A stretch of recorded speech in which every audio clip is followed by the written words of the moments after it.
Yeah. Sure. That's good point. Okay. Lord, thank you for this time.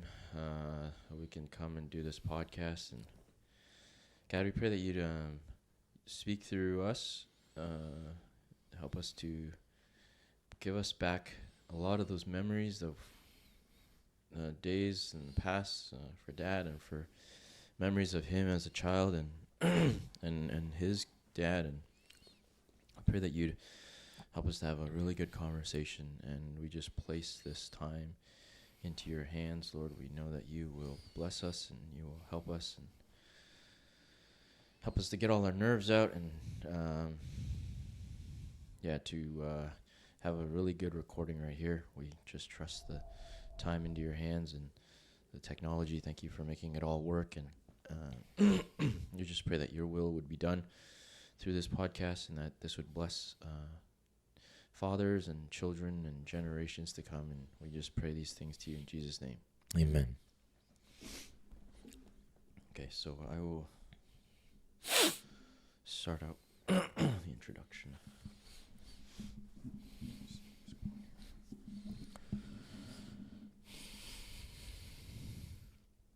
Are you holding that? Yeah.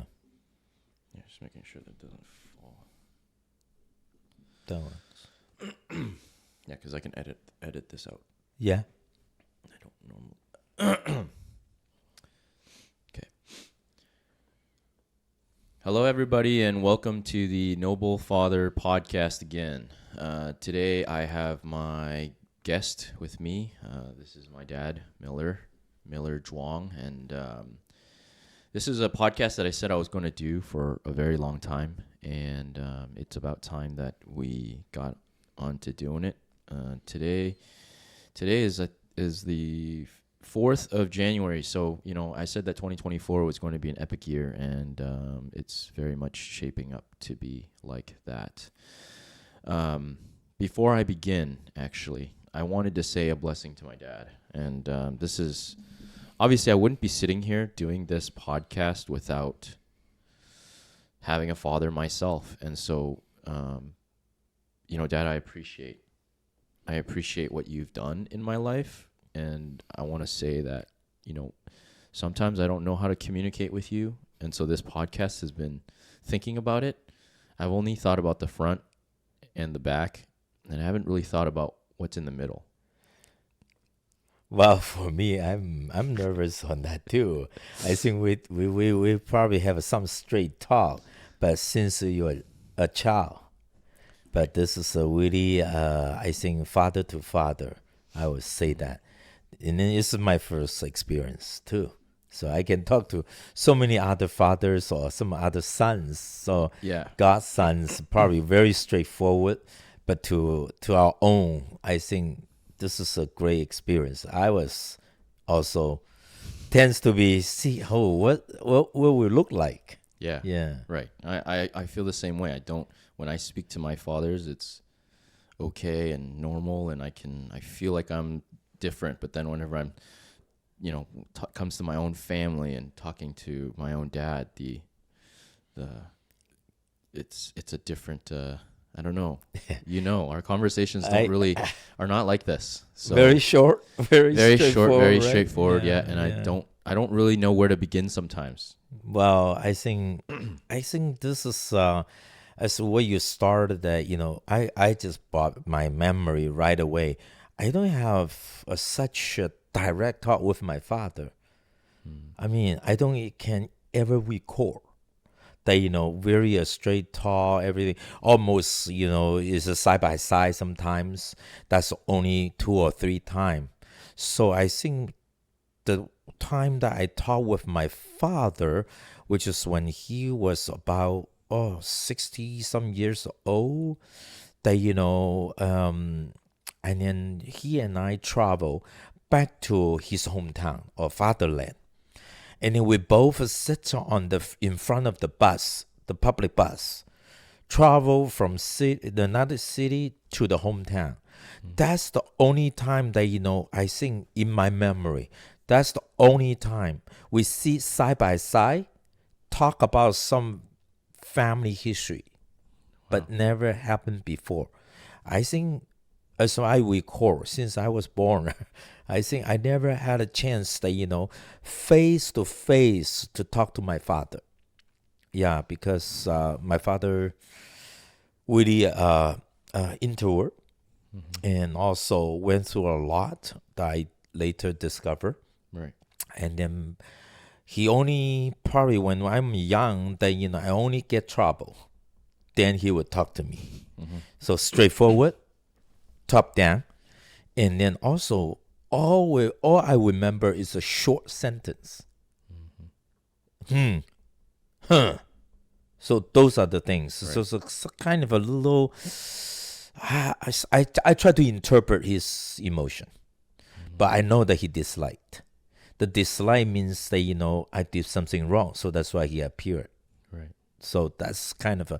So and then also there's always a fear inside of me too when I find try to connecting to with my father. I don't know, somehow just current.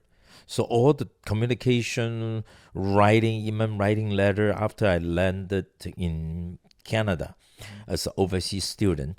So all my letters is addressed to my mother, then my father.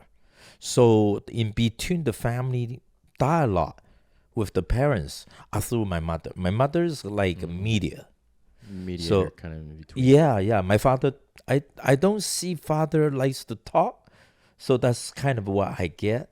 Right. And then, but on the other hand, that when I have two younger brothers. So one is 1.5 years old, younger than me. The other one is almost 11 years old, Mm-hmm. but younger. Mm-hmm. So, but when I was kind of a young, I don't know why there's an image that comes to me that whenever I talk to my father is a straight face, Mm-hmm. short talk, Like him. He like has a him. Yeah, he has yeah, a straight face. that's right. So it's just like I'm approachable. Right. Okay, but you know that your grandfather is Yeah, a he's a judge. hard man. Yeah, and then it's a very, I don't know, your experience with him is short, but at the same time, I don't think that you see the face that with a smile, warm, open arm. Don't you No. don't see that, right? Right. So yeah, I think that just my father is very straightforward, not straightforward, really, something hiding. Mm-hmm. Mm-hmm. I mean, as I later I discovered that but I don't know why I grew up with this kind of a little inter feeling toward my father that my two younger brothers can approach to him. They can. They can easily, and also I often see they communicate sometimes with smile. But of course, later days that I discover a little bit more, and then yeah, but yeah, I just I kind of well, first, I mean, the reason why we're doing this podcast in this format is because for one, I'm tired of doing them by myself, okay. and then another one is just which means I wanted to have guests on, and then the second thing was that I didn't one of my fathers in my group, he wanted to dig up information from his dad, and he's been and that was his resolution for last year, and he hasn't gotten around to it. He's still working on it, and he realizes that his dad has a lot of stories and things that probably growing up and also from being a father himself when he was young, where he didn't know about it. And so for myself, whenever he said that, I asked myself the same question: do I know those things? And actually, the one story that if you remember, Davian was 6 years old, I think, or 5 years old, and we were over at the Derby Reach, the campsite Yes. and we were sitting there, and the campfire was going, and then Davian was sitting there, and it was just the three of us. It was three generations sitting there, and you were telling us a story about how when you were 6 years old, you and grandma and grandpa went to prison, and then Yep. you were by yourself for a whole year. And I remember sitting there turning and looking at Davian, and I was like, Davian by himself for one whole year. And so I wanted those stories myself. Yes. And it's not just for myself, but also because I have no idea how your story and your journey through fatherhood, or your dad's journey through fatherhood, could impact somebody else later on, and especially Davian. David knows one day he wants to be a dad as well. And Yeah. so it's kind of like a time capsule of stories for other people to Yeah. use. And David's gonna have it. Eliu's gonna have it one day too. And so um, I wanna make sure that we start proper. I want to go as far back as you possibly can, Yep. and then we'll make our way back and then talk along the way. And so maybe first, since we've talked about Grandpa already or is are we able to talk? Can we? How far can you go back in terms of Grandpa's history, like as a Oh child? yeah, I can go far as Even to Grandpa's dad. yes, yes, okay. yes. I met my great grandfather when I was about 16 years old. Your great grandfather is your dad's dad. That's right. No, your dad's dad is your grandpa. Your dad's dad's dad. That's that. Oh wow. Let me okay. see. I only. 'Cause your grandpa Oh is yeah, his yeah, yeah, father. yeah. Okay, no, I never met my great grandfather. You mean your grandfather? Yeah, grandfather. Yeah, Okay. I only met my grandfather. Okay. That's right. And then, but my great grandfather, when I was born, is already long gone. Yeah, yeah. So when I was 16 years old, I met my grandfather. Okay, and then it's a very short time. But I only spent. I remember that wasn't the first time I met him when I was 7 years old. Wow. Okay. Yeah, both of my parents are, because of the Cultural Revolution, they both, got in trouble with the history. What year is that? That's 1966. 66. Yeah, that started. And do you know if the great grand if you know did you know if your grandfather was like firstborn? What was his how old like it was how was he, where was he in his family? Yeah, that's just, my father never told me those things. Mm-hmm. But, later I discovered in his writing that, he wrote down some because, the journey of self-discovery. Mm-hmm. Yeah, I try to dig up the information just like what you say. There's some fathers Mm-hmm. really want to look for. Mm-hmm. And then it's a journey of self-discovery. Mm-hmm. Yeah, I'm the one that asking questions. Right. My father never told. And then so I ask questions. Just like I told you that, when I'm journey back to my fatherland with my father, that was the first time that, closely. So I asked so many questions at the time, but of course the journey is so short. Mm-hmm. So I cannot, at the same time, I don't have so-called 1,000 questions. I do have 1,000 questions, Right. but I only can ask. And then because, your grandfather, he basically is very reactive, not proactive. Mm-hmm. Mm-hmm. So I have to do my way proactively to dig up those information. It helps me connect the dots. It's just like, when I was born and grow up, was like a puzzle. That, the length, the family length, I learned all this from others, like auntie, uncle, yeah, even from my mother. And then my mother really can talk just a little. Yeah. So on the father's side, so I have to discover. I dig up. So when I was turned 50, I still remember. I basically started, kind of a trace back the genealogy. Mm. So then I'm very interested. Everything is just kind of like a want to find out who am I, where my father, why my father has that kind of personality. Yeah, and then who is really, who was my really grandfather or great grandfather, even. Right. I want those things. So who was the grandfather? So what was he like? Yeah, my grandfather actually was kind of a factory worker, works with those Chinese umbrella. Those Okay. are bamboo. Yeah. Yeah, with the oil paper cover. So those are very ancient. So it's a skill. Right. Okay, but as I learned that he moved out from the village to the city called Santou.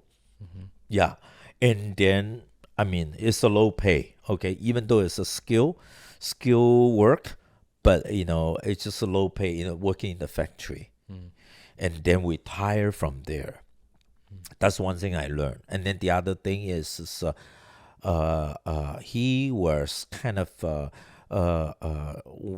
at one time working doing the kind of a nice snack kind of 宵夜, Oh which yeah, is in so Cantonese like a street vendor. like a street vendor late at night. So Late at something night. in Guangzhou or Guangdong that's very popular, Popular. is people like to eat really late, and it's Yeah. a city pretty much that doesn't sleep, and so Yeah. it's a like Dai Pai Dong kind of. Dai Pai Dong, is yeah, like they have street, street vendors vendors, at night, yeah. and it's a little like night market, and they set up a little booth, and people come and eat wonton noodles or whatever it is that they. Yeah. And then those time probably is like close to 1949, around that time. Yeah, after the Japanese War, and then so they can start to get safety. So yeah, and then that's what I learned. But that's all. See, you can see the missing link, missing pieces. Yeah. So I only hear some pieces. They never share those so-called the linear stories. Right. That how to Well, connect the everybody's dots. memory is all broken up. Even when I think It about is. my childhood, there's so many broken pieces, and did this happen this time, and whatever. Yeah. So how old was Ye Ye? Ye Ye is my grandpa. Ye Ye is how old was he in 1949? Well, he was born in 1932. 32. So he was 17. Yeah. 17 in 1949. Yeah, and then as I learned that my father left home, went to join in so-called the child, kind of a child army.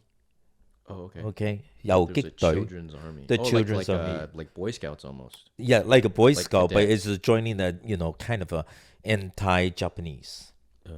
So that's why he left home early. I mean, when he was 14 years old, he already learned how to play the music, the Chinese music, 洋琴, ding ding ding. Yeah. What is So a 洋琴? joining, yeah, like where Auntie Michelle's playing the instrument.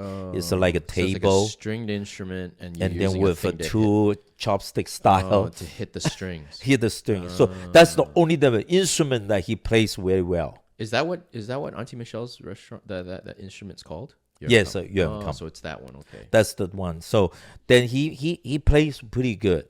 I only see him play 3 times all my life. Wait, but then he played that for the army. No, he played that to go to every village, to promoting, for the government, to recruiting. I mean, share the message out, and then to recruiting people men to come into the army. That's right. Yeah, that's right. So Because like- he's like young, so he cannot fight. Conscription officer. Kind of that, yeah. So that's why people say that he joined the revolution early, as a young child. Oh, wow. Okay. So which is in China, that is it is a good thing. But you said he was 6 years old when he started doing that. How No. I think he left home at about 12 years old.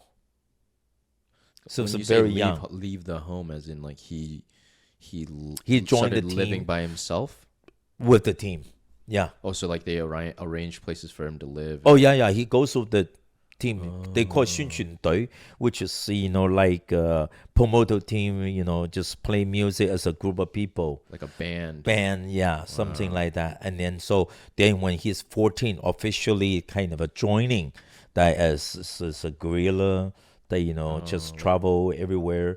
So and then he was very young. Then already working in what they call health department. So after the liberation, so which is 17, 20, 20 years old, he's already. See, I cannot making those connection compete because I learned pieces. He never taught me like a linear style. 20. That'd be 1952. Yes. Then he already working in the government. Right. Yeah, and then in the southern part of China. And then so later, he basically very young. There's a group of the young people together already kind of, because after the liberation, they've been placed in the government, working with the government. So then because he works with the health department, then the government sent him to the medical school.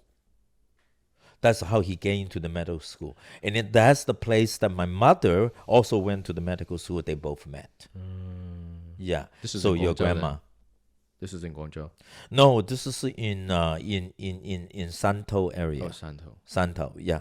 So they went to the medical school. So your grandma basically, she's very smart. Okay, she's the Okay, youngest. so then let's go to grandma then.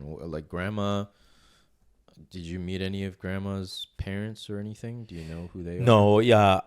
Actually, 'Cause I her remember you telling me a story about her parents. yeah. So her father, actually, committed suicide in 1952. Okay. Yeah. So what I learned is from the paper. They never talk about that. Right. Yeah, they never. It's just like kind of Something you don't want to talk about. shame culture. Right. That's the one. So I didn't know that. Actually, you know what? When I really found out, actually yesterday Yesterday. in the paper. Yeah, How did and you then find the paper? I go through my mother's paper. Because we're doing this?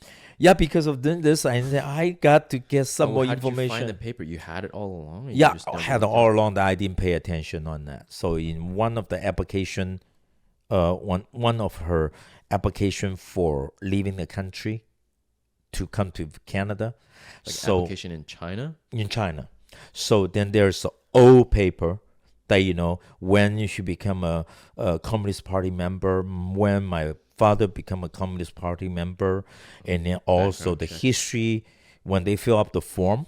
In that form, it lists out their what they call siblings and then parents, who they are, where they do, and then do they have something that anti-communist. So it's just like cultural evolution that you have to giving out all the detail. See, I think probably in some way that they basically put those paper, never showed it to our children. Those are their belongings. So, but when they pass away, we got those belongings, but it's in my file drawer because I never had the chance to look through it. But yesterday I tried to look for your mother's birth certification and also documents. So there's a pile of the yellow paper.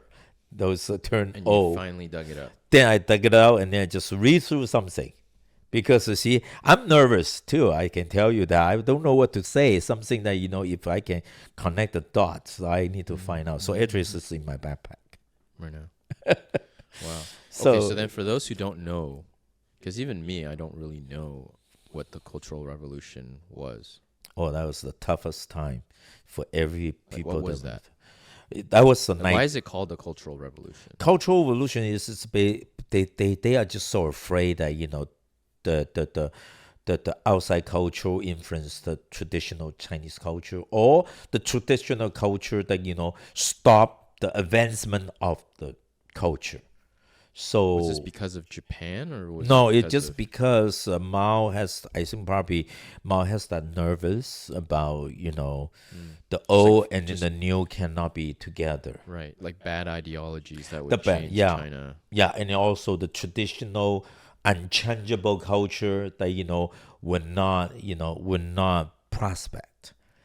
That Not prosper. prosper. So yeah, it's a crazy ideology that It maybe probably had something to do with British people. well, think. this is a combination with the U.S., British, all this. It's because of the fear driven, right? So they're so afraid of being attacked. Also, and then also, I think there's a power struggle with the government at the time that Mao probably felt threatened, or maybe the whole system. That there's a group of reformers, yeah, like Deng Xiaoping, yeah. So those are the things that it's indication that the shaking of the power. Yeah, but it's a complicated. So, but what they do is so they use people against people, family against family, husband against wife. So those are tactics. To like root out anybody who was counter to oh yeah, that. yeah. You don't know who's your friend. Yeah, even a young child for us, that we have to be very careful what we say. So that's why, I mean, it's just They'll like ask you for your information on your parents. oh yeah, I mean, so that's why I didn't know anything. Right. See, Well, even how old are you when the Cultural Revolution happened? I was almost 7, almost still 6 years old. Yeah, I mean, But when did they take over power? When did communism? 1949. 1949. Yeah, and I was born in 1959. Right. So So 10 it's years. just 10 years. So when I was kind of born, then the Cultural Revolution happened. Then I was about close to 7, almost 7, What you said the Cultural Revolution started in 1950. 1966. Oh, 66. Yes. Uh, Yeah. So I was 7, almost. Yeah. Kind of a little like that. So, but both of my parents got hit right at the beginning. So when they start, they try to find people to accuse okay, so hold on. So they met in the medical in school. your medical school. Let's just say it was like 1952, Not 19. I think it's 1954 something. 54. Yeah, Okay, because 54. my mother is already working in 1956, so maybe even a So little they were before that. so they were going to school, married 1956 Or or 7, 57, 1957. 57. Yeah. Then later they have me. Then they had you, and Grandpa was working already too. They both working.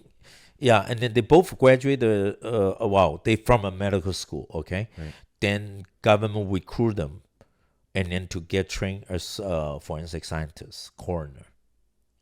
So they're probably one of the first They were. to do that. Yeah, they were the first trained, educated by the new China, we New- call. Yeah, Right. yeah, after the liberation. So they both are the first corners of the nation. I mean, first group of the, yeah. Right. So that's why my mother spent almost, I don't know how long. They never kind of, but my mother used to work in the central government in Beijing. And then my father works in the southern part of China called Canton. So as a new coroner. Then later my mother, yeah, your grandma joined my father.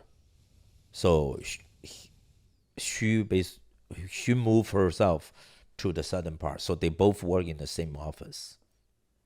Yeah, In Guangzhou. in Guangzhou. So Provincial Security Bureau. Wow. Yeah, Canton Security Bureau. So both corners in one office. Yeah. So we just very seldom have that. And then you have two parents and then same profession, same office. So only people that owns a company to work together in the same, right? Right. But not in a government office. And So they also allowed it, or how did they? they moved that. Yeah, they both are. I mean, the new, and I think probably I They have a lot heard. of power too, and Yeah, my mother request, and then so they like move. she won't do it unless Yeah, you. but in China, it's very common that husband and wife can, because their profession can be a totally separate places. 2,000 miles away, Right, very apart common, from yeah. each other. You know that, very common. Yeah, and so I'm so thankful. Later discovered that my mother really make the effort for the family. Otherwise, I think I have more hard time to grow up with. Yeah, you wouldn't have any conversations with Grandpa, and That's right. Yeah, I yeah, don't think I've ever had any full-on conversations with Grandpa. More than a sentence, I don't think I've ever. yeah. He's yeah. never. He's never interacted with me that way. Yeah. Well, I think when I would say that before 1966, he is very proactive, very active person, because my mother told me, and later your grandma's a classmate told me that who my father really was. So there's two different person right after the Cultural Revolution. Before that, she was the chairman of the student union in the college. Right. Very handsome, very attractive. So my mother very aggressive. Okay, found him and then locked him, and then Wow. they both basically start dating. So I was just really young. I mean, Grandma you was know, also very extroverted. I can kinda yeah, tell it she was very extroverted. But I think because I was so young, then the Cultural Revolution hit. I would just say that that was the major point that hit him. Return to his own self and then close. Because see, everything that you say can be trouble later. That's what happens to him. Okay, so I want to understand the timeline better. So 1949 is when the new China takes over. Yes. 1952 is when the revolution starts. No, 1966. 66 is when it starts. Yes. What was 52? Well, 52 is he already working in the government. Yeah. With the government. Right, working in the government. Okay. Okay, so then 66 is the revolution. But Year even before 70. that, China also has another revolution called 三反五反. So which is, try to find the people that related to the old government, which is the Kuomintang government. So if wherever that So has that, rooting out then they will send it to the labor camp. Okay. So, and then actually, So I might mix that up too, is because your story was that they were arrested. that in was 66, 1966. and so there's another one where they were Before that, so the most this is of before my you were born, before my born, yeah, of course, right? yeah, and then that Like was the re-education stuff. the that- re-education is a cultural evolution. Is the 66? Yeah, but for the labor, for that, and if you're looking into the China current history, you will find that was another major hit at the Okay, so time. what There's year so was that many one? family, yeah, just like some of my cousins' parents, yeah. So is my mother's father was Right. committed suicide. Because he was accused. They was accused, because he works as a district office with the old government in Hainan province. But that's kind of I mean, crazy that it part of it doesn't make sense to me. Maybe I'm just thinking logically, is that if you're a new government and there are people who, like, let's just say, because you were alive during that time, Mm-hmm. what counts as support for the old government? Well, It's like, they are afraid Oh, that I didn't support communist government because I didn't know there was a thing. well, they might think, people might suspect that you are a spy, or maybe you carry. Or that you still hold alliance to. That's them. right, your whole alliance to it, and then also they want to make sure everybody that relates to it, needs to be re-educated, or maybe through that, you will have a same mind, same heart toward the new government. So it is complicated. So then on my mother's side, a lot of my uncles, aunties, they have to run through that. So It's also especially a Guangdong thing, right? no, it's all over China. Yeah, but I feel like, wouldn't it be something that's like closer to? Because I feel like if they're leaving China to go to, now we know is Taiwan, Mm-hmm. like a lot of them would go down south. Oh, actually, people that from north fought and then move. Okay, move, and then some went to Taiwan. So a lot of northerners went to Taiwan. Yeah, The and then Southerners southerners stay. stayed. Yeah, because I think, well, if you look at it, it just they are not. They probably join the old. Well, they would work with the old government, try to fight the new government at the time.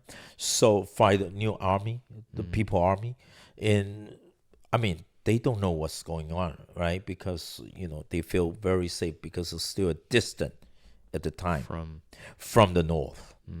Yeah. So and then also, I mean, it was a collapse.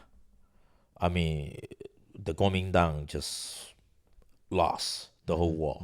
So then they fled. So when you flee, so many people left behind. Right. Yeah, and then they didn't get ready to face the change. There was no way to prepare for No, and then also people that might have some relationship with the old government, but it doesn't make Yeah. them a Right. major I paid taxes or something or whatever. or whatever. Yeah, so those information is very short. And because what's the re-education one that you're talking about then? the real education one that I told you that it just happened to my parents and also to me, because I mean the cultural evolution is people that has an education background that they know that it's hard to change their mind, so they need to go through the re-education to change their mind.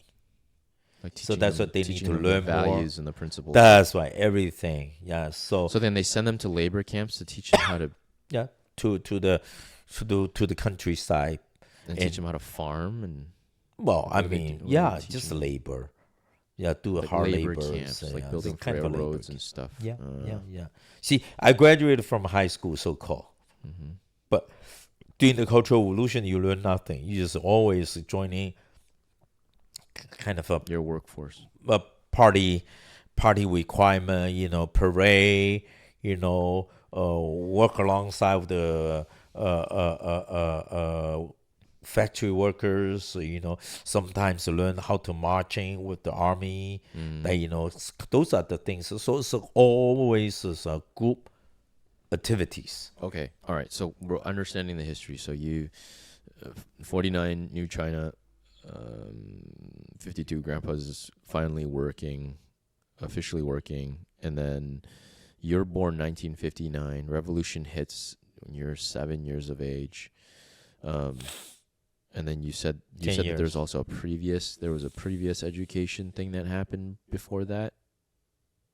What do you mean by that? No, you said that there was a re-education. Yeah, I mean, thing at the that time happened. that they want to put all those people that related with the old government needs to be Right. sent to So the let's just labor say that camp. was like 52, 53. Yeah, 53, 50. Well, actually, it's 50.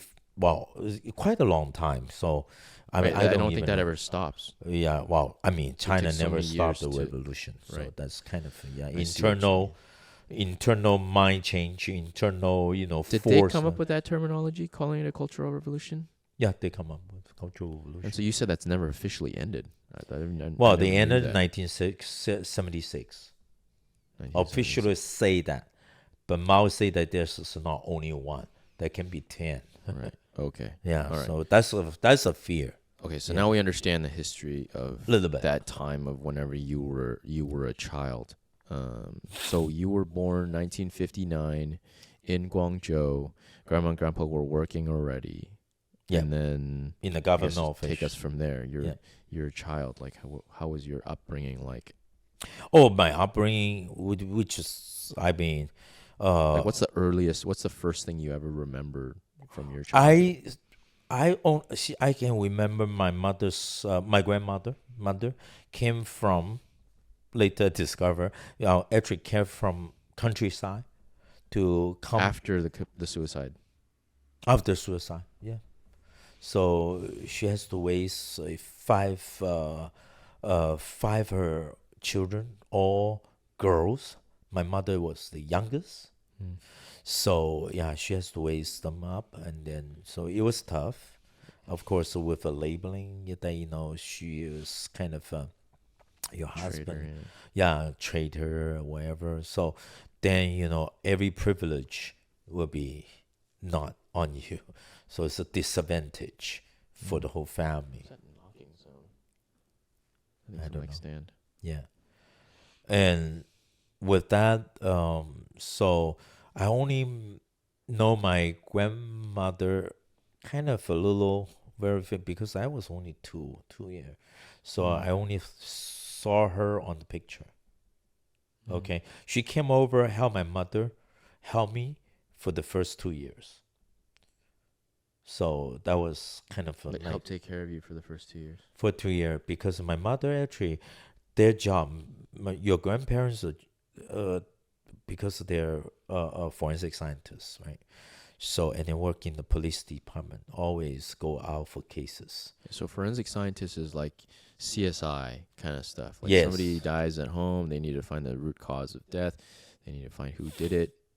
They were the ones that were called to investigate, time of death or whatever cause of death. Deal with the bodies and stuff, and just for people to know. Yeah, and then they both covers the whole province. Right, because they were the chief of. That Grandma was the chief of it, yeah. the So they first both female. has to travel if there's a cases, and then sometimes 2 weeks. Was Yeah, it Grandpa the depends. same thing? Same. They both travel a lot. I thought Grandpa was like a judge too at one point. Well, judges is after Oh, Cultural later on. Revolution. Okay, I see. Yeah, after the Cultural But he's a Revolution. forensic judge, or he was a Yeah, judge, forensic a judge. forensic Yeah, judge. yeah. So, but What's a she, forensic judge? well, I mean, the cases that presented to the court, and then Oh, like a lawyer, like a yeah, forensic so lawyer yeah, almost. and then he has to kind of with his professional, But was it more judge than lawyer though? a judge, I feel like it was more judge. more judge. No, he's not a lawyer. He doesn't represent anybody. He basically will go through examining all every cases through the forensic, her expertise. He says expertise. So he created a department for the court. They every cases that comes and then they go through first. So he's probably like the final word on the Oh yeah, forensic yeah, side yeah. of From things. forensic side, yeah. That's after the Cultural Revolution. So 1970, 75. Then he regained his position. Then he chose not to work in the same department as my mother. Just to avoid that happening Oh again. yeah, that's right. Yeah, so you can see the so and then also it was the request by the government that establish the forensic sign I mean coroner's office in the court. Okay. So Yeah. we'll understand the timeline a little bit more later on. So you had Yes. your first memory thinking about your mother's mother. She came to help take care of you. And then what was it like growing up in China during that time for you? For 'Cause me, you were the firstborn. yeah, I was the firstborn. Yeah, I I I I think my most memory is like I went to the kindergarten, stay there, and then home and kindergarten is my only two places. Mm. Yeah, and then but most of the time is in the kindergarten. Wow. The big big room and with me and only the teacher most of the time on Like just weekends. only one student. Only one student. They have to take care of me because my parents were out for government duty. So and then I don't know when so sometimes my parents' coworker took me to their dormitory. That's all. Yeah. So then my toy, I still remember my toy is handcuffs, and then sometimes those Handcuffs. handcuffs. Yeah, and then I think probably in one time probably I touched the gun, but it's just very afraid. I mean, very little memory for that. But I still remember. I can still have those what I call uh memory about the smell of the room. Mm. So strong. Okay, Mm-hmm. those men's room. Okay, yeah, they're young. They are working with the government. They were soldier Who's before. they? Those are co-workers of my parents. I see. Yeah, They're like there's lower. yeah they would army soldier and then turn to become a police. So and then they all single. So government's compound that that's their dorm. So they took me because they are co-worker with my parents. So when they were absent and then probably they want their day off, so they can took me out from the kindergarten. And then the kindergarten actually operated by the uh, police department. So they just like took care of you, and treat you Not nicely. because take care of me, take care of the whole department. Those workers' children. They goes to the same kindergarten, but they can go home because their parents took them home. But during the week, Right. we're together. Right. Like they can be uh, day in, day out. But for me, it's a day in, maybe week out, or maybe a month out Until they come back. until they come back. So and then when I was, I think probably I would just feel that 10 years ago, that I talked with my mother, and suddenly my mother crying, crying, well, with the tear, and then say sorry to me. How old are you? I was I was 50 something. 50? Yeah. Then my mother told me that she felt so sorry that when I was young, that one time she went to the kindergarten pick me up. That that she felt so sorry that she cannot spend much time with me as when I was little. Yeah. Yeah, because it's always trouble, and then she felt guilty for that. So what was that? What was that like growing up like that? Like, because all these other kids get to go home, and Oh, you didn't get to go home. And actually, at this time, Yisok was already around, and like yeah. second uncle was already alive already, right? Yes, yes. Like So born already. for him, I think he has a more rough time than me, I think. But then, how We about never third? talk about it. Was third uncle born yet? Well, the third uncle born in the 1970. So he was born already. He was born, but So I already all three of grow you up. guys were taking care of. Well, by only taking care of my. I don't have to taking care of my my brothers because I was in the kindergarten. Later, he went to kindergarten, and I was out. So because I'm a little older than him, so I go to the school early. Right. I rush into the school Right. because the kindergarten don't want to keep me Well, too. just extra care. That's right. So Fast. I was a little like very young age, 6. I mean, I just turned to 6 a little bit, and then I went to the school.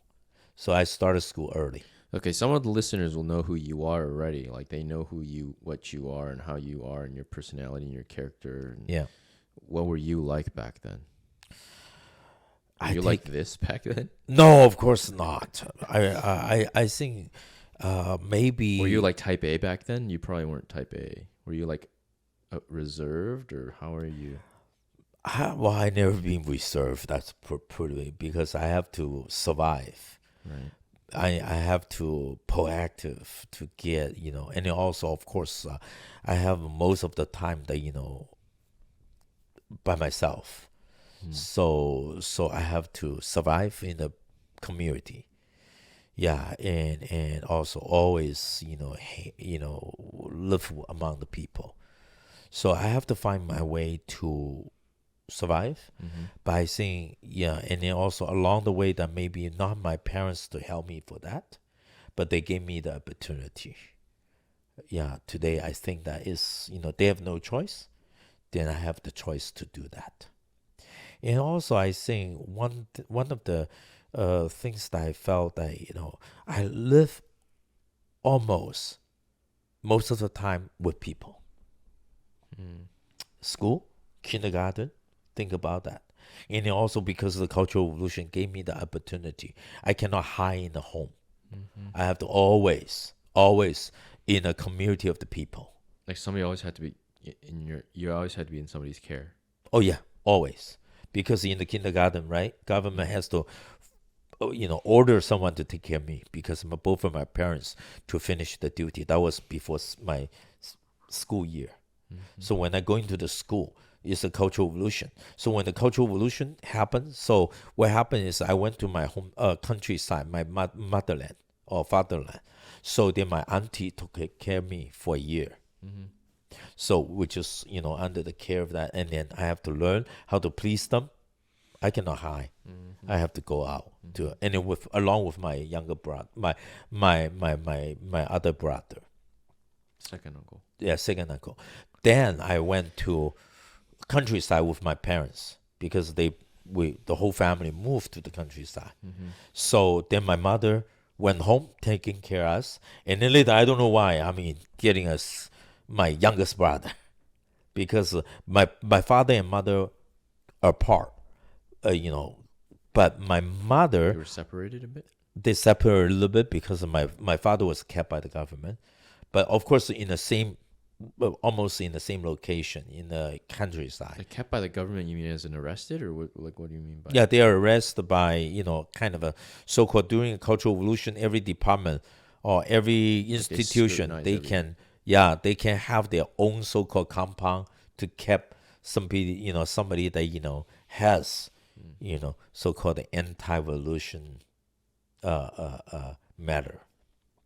So people that being accused, so they'll have to investigate, and then they have to ask them to confess. So all this. So my father never confessed because he strongly felt that he did nothing wrong to the new government. So Mm. then it's only accused.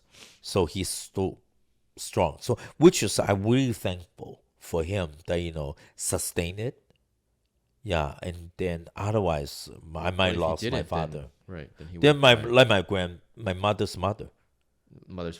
mother's father, yeah, committed suicide.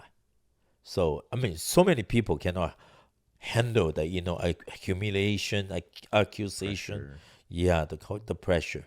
But But he she was already in stood. a he was already in a very high position in the government. Like It why? doesn't matter. You are educated, you are got accused. But then anybody can just accuse you. Oh yes, everybody. That's why, and that that's what they call the one of the darkest time It's in ridiculous. China history. Okay, so you're in the countryside now. You guys moved to the countryside because the government made you relocate. It's a labor camp. It's a re-education, also called. So that one apartment that we lived in, or that I went to when I was a kid, was that the That's was that a new place or old that's place? of course a new place. Later they went back to the city, and then we turned to their position. So the government providing You know, complex the place. complex place. So and then at that time life was already changing. Yeah, and then also they regained their position and then grow into power too. So yeah, Okay, those so then are the right, so then time. So you were in the countryside and yeah. Well, my grandma both and of my grandpa were parents have to do labor. So right. my mother early in the morning had to go out to the the tea farm to pick up the tea leaf. Wow. Okay. Yeah, my father, your grandfather had a so That called to was do. government assigned. Oh yeah, yeah. Because everybody. See, think about it.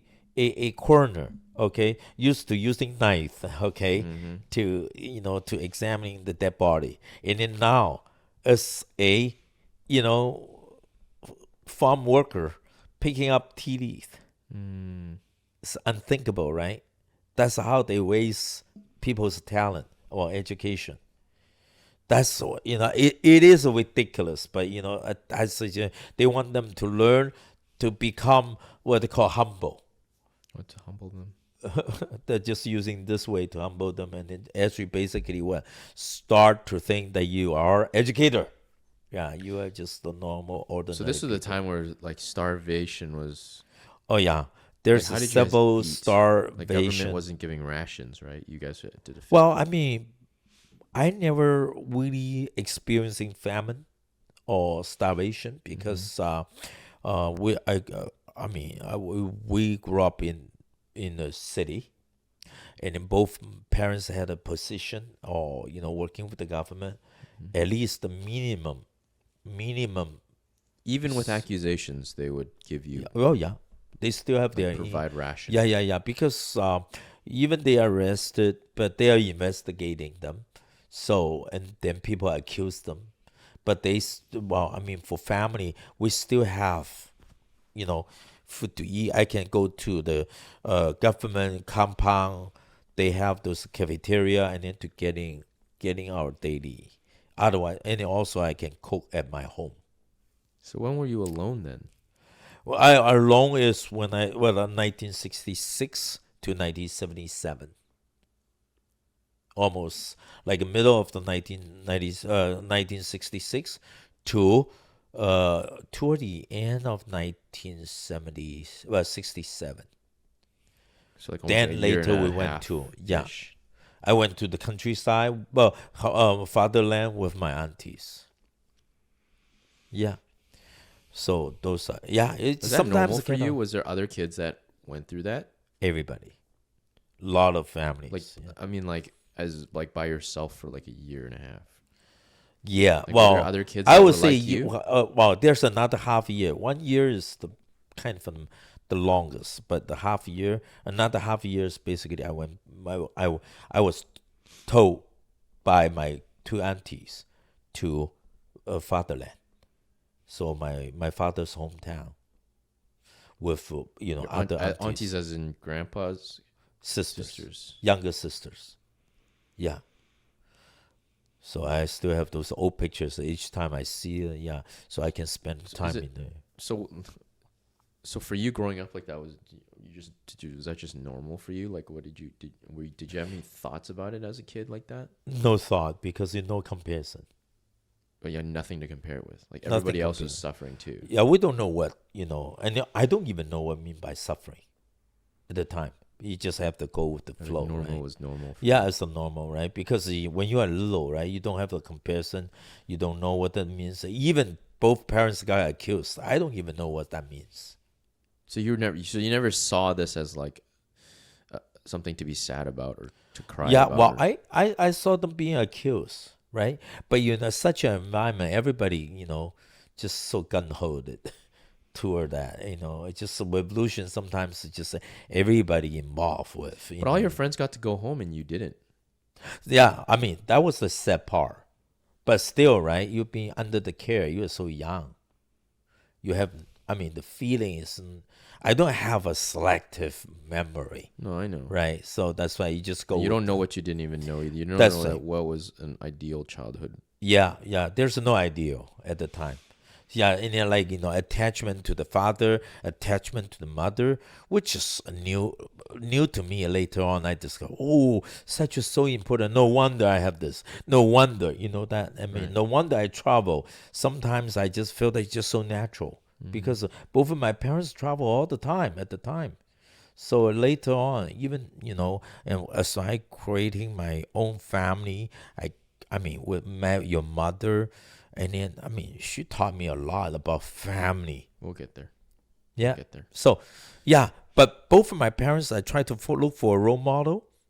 For I you? think for me, then I think probably my father impact me the most is really honest. Kind of, Mm-hmm. yeah, and then also, even though straight face, no Well, he didn't. talking, He did when he got accused. He didn't. yeah, and Uh, then perseverance. right. Yeah. So that's and then also my father do so something that even though he didn't talk about a lot and the emotion he don't show anything, but he was a hardworking man. Mm. Yeah, and then also I knew that every chance that if we are all at home or all and then I will know that my father like to cook for the whole family. Mm. 潮州粥, the Chinese congee every Porridge. morning. Mm-hmm. Yeah, but of course I don't have that many time. Yeah, but and whenever the weekend, especially that if we are home, I still remember that what he did to the family. So even though I mean But as a all child, I this, mean, is this you looking back and saying that was a fun memory, yeah, looking or at back, the time were you like, no, this is special? no, at that time, don't I even mean, know he was probably a anything. stranger to you. Yeah, very. I just see those things are normal. So what do you guys do? Like, do you, was there any like, what do you talk about? Do you hear like grandma and grandpa talking about stuff together about like, No, I only learn about their arguing. They what do they argue a argue about? lot because of different ideas or different thing, and then Ideas of later, what? well, about Cases and cases. Yeah, I learned some on that, and then also learn about what they do, but actually they seldom talk at home because I think there's a fear goes around that right, you they are give up too much afraid. information, you Yeah, talk about something else. and also I mean I don't even spend much. I In my memory I didn't have much time with my father. So I calculated later in a later day, Mm. maybe for 60 years time with with your grandfather, maybe only 5 years In time total. in total. That's all the time. Because so that's why so the memory was not strong. So the role model is not there. I don't even know him. I would put it this way. Right. Yeah, I don't know how to approach to him, and I don't even so-called have a long conversation ever with him.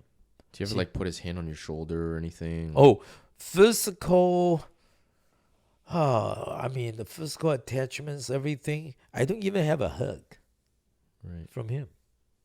Well, I knew that. I mean, Yeah, that doesn't but make sense. I don't, and then there's not much body language from him toward me.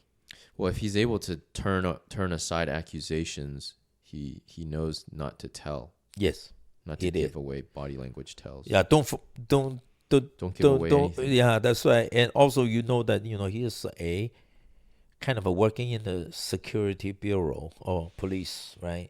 So those are professional. Extra hard. Yeah. So I mean, that's a compound. He is so-called what they call silence. Hmm. Yeah, yeah. How about grandma then? What was grandma like? Grandma is opposite. Because she was very. Because I have memories of being with grandma, and she was very, very loving. And I don't know if it was just because we were her grandchildren. She was very. Oh yeah, certainly. But she is a loving, very lovely. Yeah, and then family oriented, because her family that I think totally contribute to her smart, and then also really she made herself succeed. Mhm. So and then also becomes a savior for her family. She's the youngest. She's the youngest, and then she almost got sold out to another family or adopted by another family because father committed suicide, and then the family becomes very, very disadvantaged. So Oh, and it's then shame and everything. shame and everything. So then they have not enough to raise all the children from the grandma. Mm. So and so in one time I learned this all the time from all her sisters. That told that how lucky that they kept her in her house. Mm. That someone that come to grab her. That kind of a soul. He's already sold. She was already sold. He's already sold. So the family come to pick her up. Then the sisters that stood at the door and then with the knife. That then the family that came in then just felt that wow, this is not right.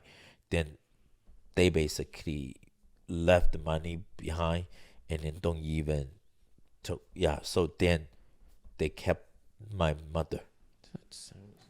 here. Is that thing? I think maybe move the microphone stand that way a little bit. I think it's running into the couch. That works. Yeah, it was Yeah. bugging me. I just kept hearing that knock, knock, knock sound. Okay, I'm sorry for that. No, it's okay. Yeah, that will kind of Wow. yeah, and then she has a tough life. Yeah, How old was she when that happened? when that happened, I don't She's even gotta know. be She really never young. talked about it. She's very young. Yeah. She probably doesn't know.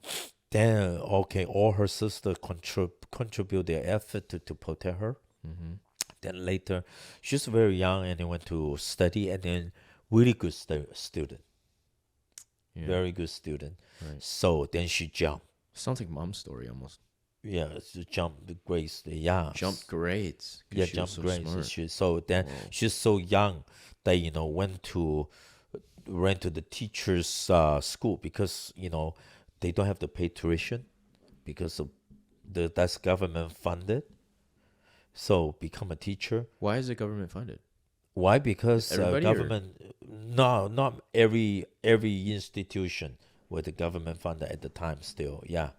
So and then the- then the medical school came and then tried to look for people to be trained as a coroner or what they call forensic scientists. So and then she got picked because 'Cause of she's her very grades. smart. Yeah.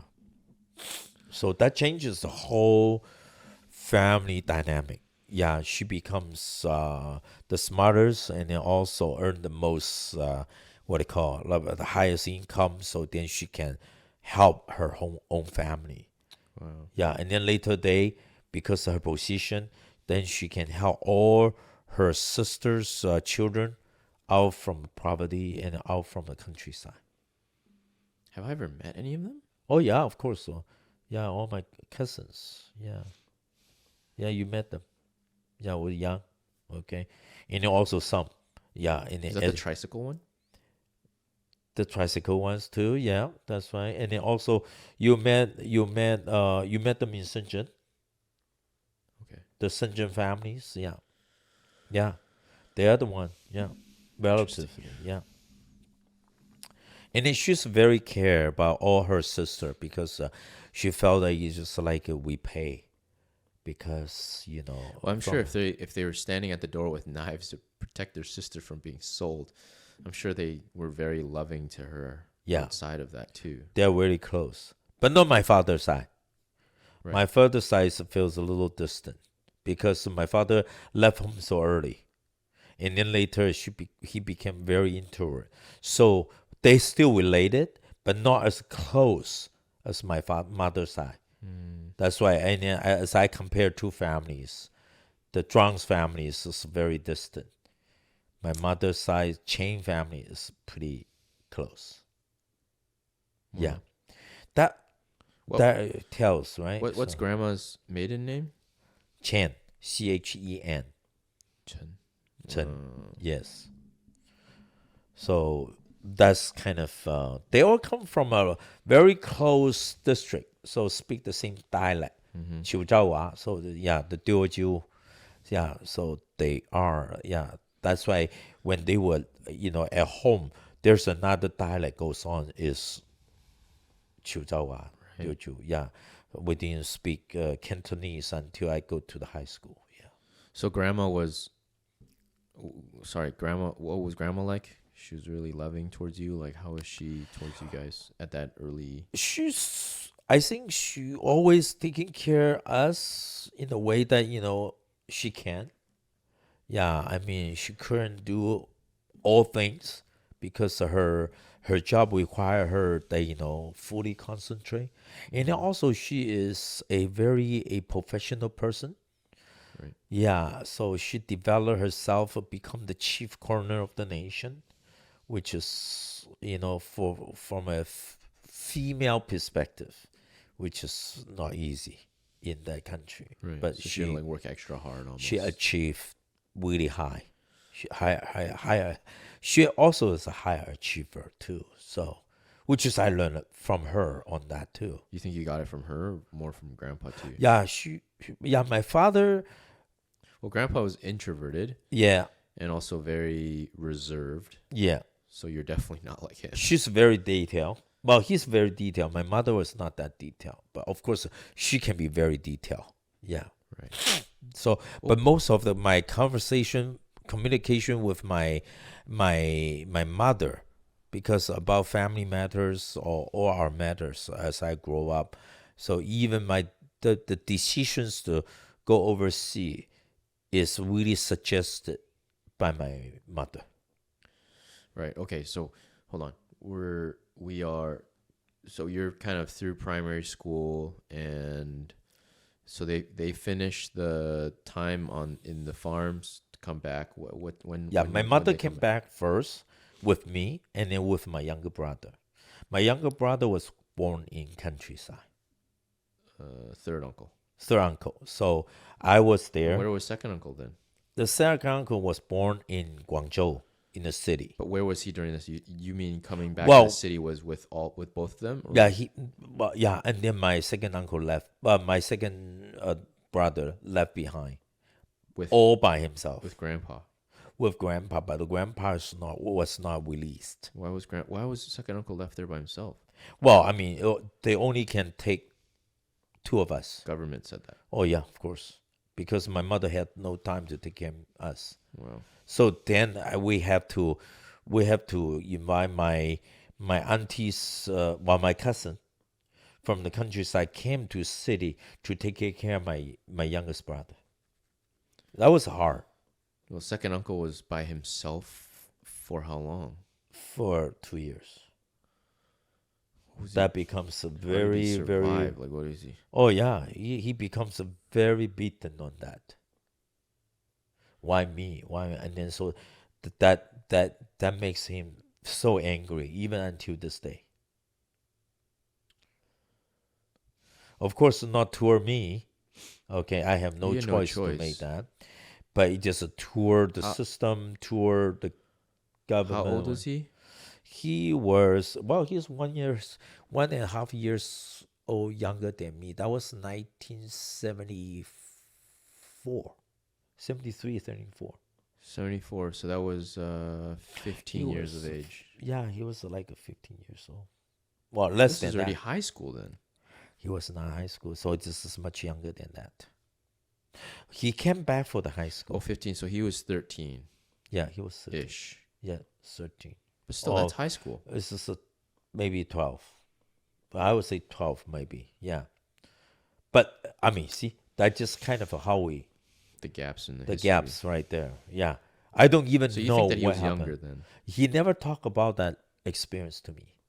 In one time that he just showed that his emotion that I think kind of got triggered. Then he just kind of throw it out that, why I couldn't study well because of this. I couldn't, have knowledge because of this. Because at the time they, like a teenage, so nobody care, nobody Like the there height of around. his teenage Yeah, years. that's why. And I can study because I think probably under a little care with that, and then also I left the countryside, went back to the city a little early. Yeah, and then also, But you were also the oldest, yeah, I'm older, so and I have the responsibility, a little bit right? You had responsibility. more Went back. pressure to Oh, deal yeah, with that stuff. that's right. Yeah, but somehow how I grow into today. Sometimes at that time I don't even know. Mm. So I just for a young age that like when I would return to the city because from a countryside is a cold place. So I went into the city and then I still try to took cold shower, went out to jogging, and then because I want to fill out my time that have a self discipline training Mm-hmm. that nobody requests me, but I just want to kind of a proactively develop myself, Mm. but not my siblings. Yeah, Right. How old were you then? I think I started to jogging like 14 years old, almost every day But you had to morning. grow up earlier, so That's right. 14 was more like, actually, I don't even think any 20-year-olds do any of that Oh yeah, nowadays. you're right. So there's a self motivation that I want to be different. That motivation, where did that motivation come from? You are probably asking a great question. I even today that I just try to searching where that motivation comes from. Yeah, I think Is this really where your type A started to develop, you think? that may be too. Was it because maybe you're I want to be a leader. was it because you went through what you went through and you were like you don't want to end up that way? That's true. That I think that's the one of the motivation. I want to be a leader. I want to because of a lot of the time that we are in a so-called community grouping. So I don't want to be left behind. Hmm. Okay, I don't want to be a mediocre. Did you feel that for your brothers? Did you do it for your brothers like your mom did that for her family? Or was it just you just I think there's no comparison. We don't even together a lot. My so you didn't even feel did you feel like a big brother to them? well, in my family, I don't feel, but I probably expected by my parents. Mm. But I don't have that really the pressure. So you didn't feel the burden like most Chinese kids feel nowadays. Yeah, because we are not always together. Right. Yeah, and then the There's no family is bonding. absent. The Mm. bonding was not that. I don't feel because I'm shorter. On Right. the other hand, also that But I you're don't not feel shorter that than I'm third older. uncle though. Well, I'm shorter than him too. Than third uncle? Yeah, Oh, I didn't know yeah. that. He looks like I'm. Yeah. So and then also I don't have a huge responsibility as an older kid. But of course, there's an expectation from, I mean, Chinese parents. So I have to pretend that I'm study well to show that, Pretend. yeah, pretend. Well, I What do mean, you mean by pretend to study well? Either your grades showed that you studied well or you didn't. well, pretend means that, I try to be a good son, try to be a Good good older student. brother. Oh, I see. Yeah, yeah. I still have. I think there's they don't have time to tell me what to do, Right. but I just kind of naturally felt that I need to be do. Yeah. Then of course in the high school is a major impact to me was my master teacher. Yeah, and he grabbed me along and then really encouraged me to be a good student. So that helps a lot. And then he somehow, I mean, he knew that I have that little a desire, so Mm. he made my desire become bigger. That wants to be a good Do you student. think he did that because somebody told him to, or would just I think he was he's a just new. passionate about his work, or Yeah, he's passionate for his work, and then he was young too. did he do that for?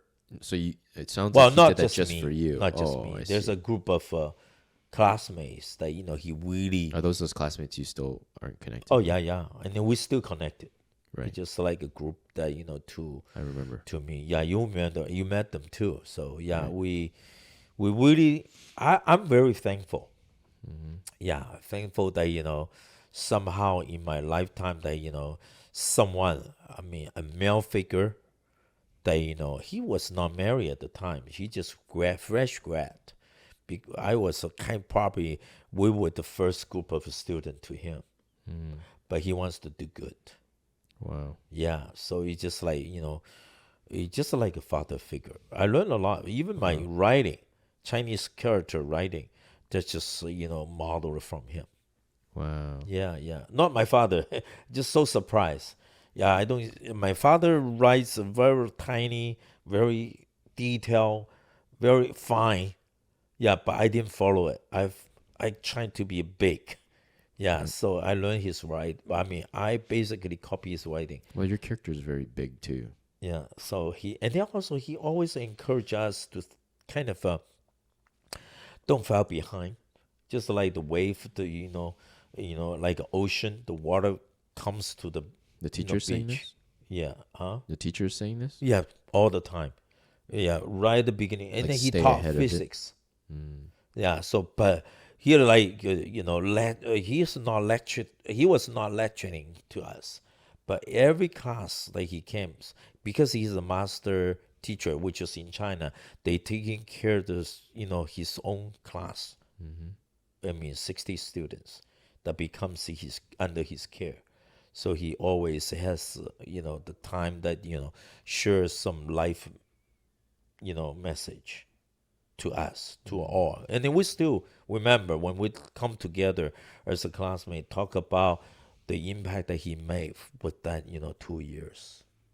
Mm. Yeah, it was powerful. Have you ever reconnected with this teacher? Oh yeah, we still keep connecting. Oh, And he's still alive. he's still alive, and he's very famous principal of the year, and then also still giving a life education, and then also leadership education to leadership training to principals and then teachers, In China. and also parents.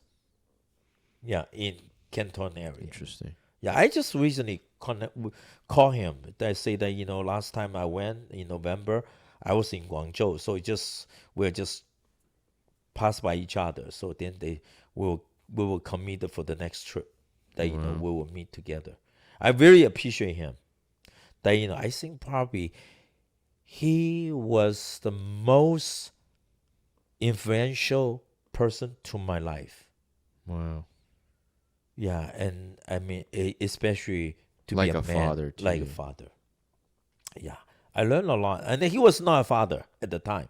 Right. Later, he married, and then, but we still keep connected. So each time I went back, if I had a chance, can grab him. If it so happens in my hometown Guangzhou, then I will long for to meet him still in that because I don't think he think that he impact me the most that that way, but I think for to myself, I was trying to searching out for a male model. I couldn't get it. Yeah. How old is he now? I think he's in his 70s. He was not older than me Right. quite Everybody a lot. started so young back then. Oh, yeah? At that time, yes. China, Right. all my teacher in the high school are young. Were young, yeah. So they didn't talk much science to me. 70 something? Yeah, he's 70 something. You're 65 this year. Yeah. He probably be 75. He may be 10 years older than me, that's all. That He makes was sense. not that. That makes sense. Oh, yeah. So, yeah. But, fresh grad came out. Right. So I think probably he was about, when he taught me, maybe I was, 14 years old. Because I graduated 16 and a half. And Oh, then, wow. yeah, because I only had a 10 years education at the time. So it's So not we like a just- traditional K to 12. No. But me, during my time would change. I'm glad that changed that cut short of the ridiculous school time because they actually learned You probably nothing. didn't have probably didn't have a national examination either. Yeah, well, I attended the first national exam, 1977. That was the very first China ever That did. was first time we opened. Yeah, 1977. 787. It was just like a standard thing, like a provincial. No, nationwide. Like I mean, First what I mean, nationwide. like we have provincials here. Like we Yes, do provincials. yes. Like, so it was just like a standard. I didn't know what that means because I never had math. the exam. Before that, all my And what did they do for the first exam? What was that like? I just saying. I mean, I prepared it for 2 months. What was it, like math, science? Like what was it? Yeah, math, science, chemistry, and Chemistry. yeah, and then Chinese literature, and then also I don't know do they have English or not. Yeah, see, I totally forgot. And then also, of course, yeah, over here is the political science, but over there, you have to take the exam about politics. Yeah. Chinese communist, Communist policies. Probably. policies. Yeah. So 16. So then you graduated, and then what? well, I graduated and then I went to being so-called weak education. So I went to countryside What again? to become a peasant.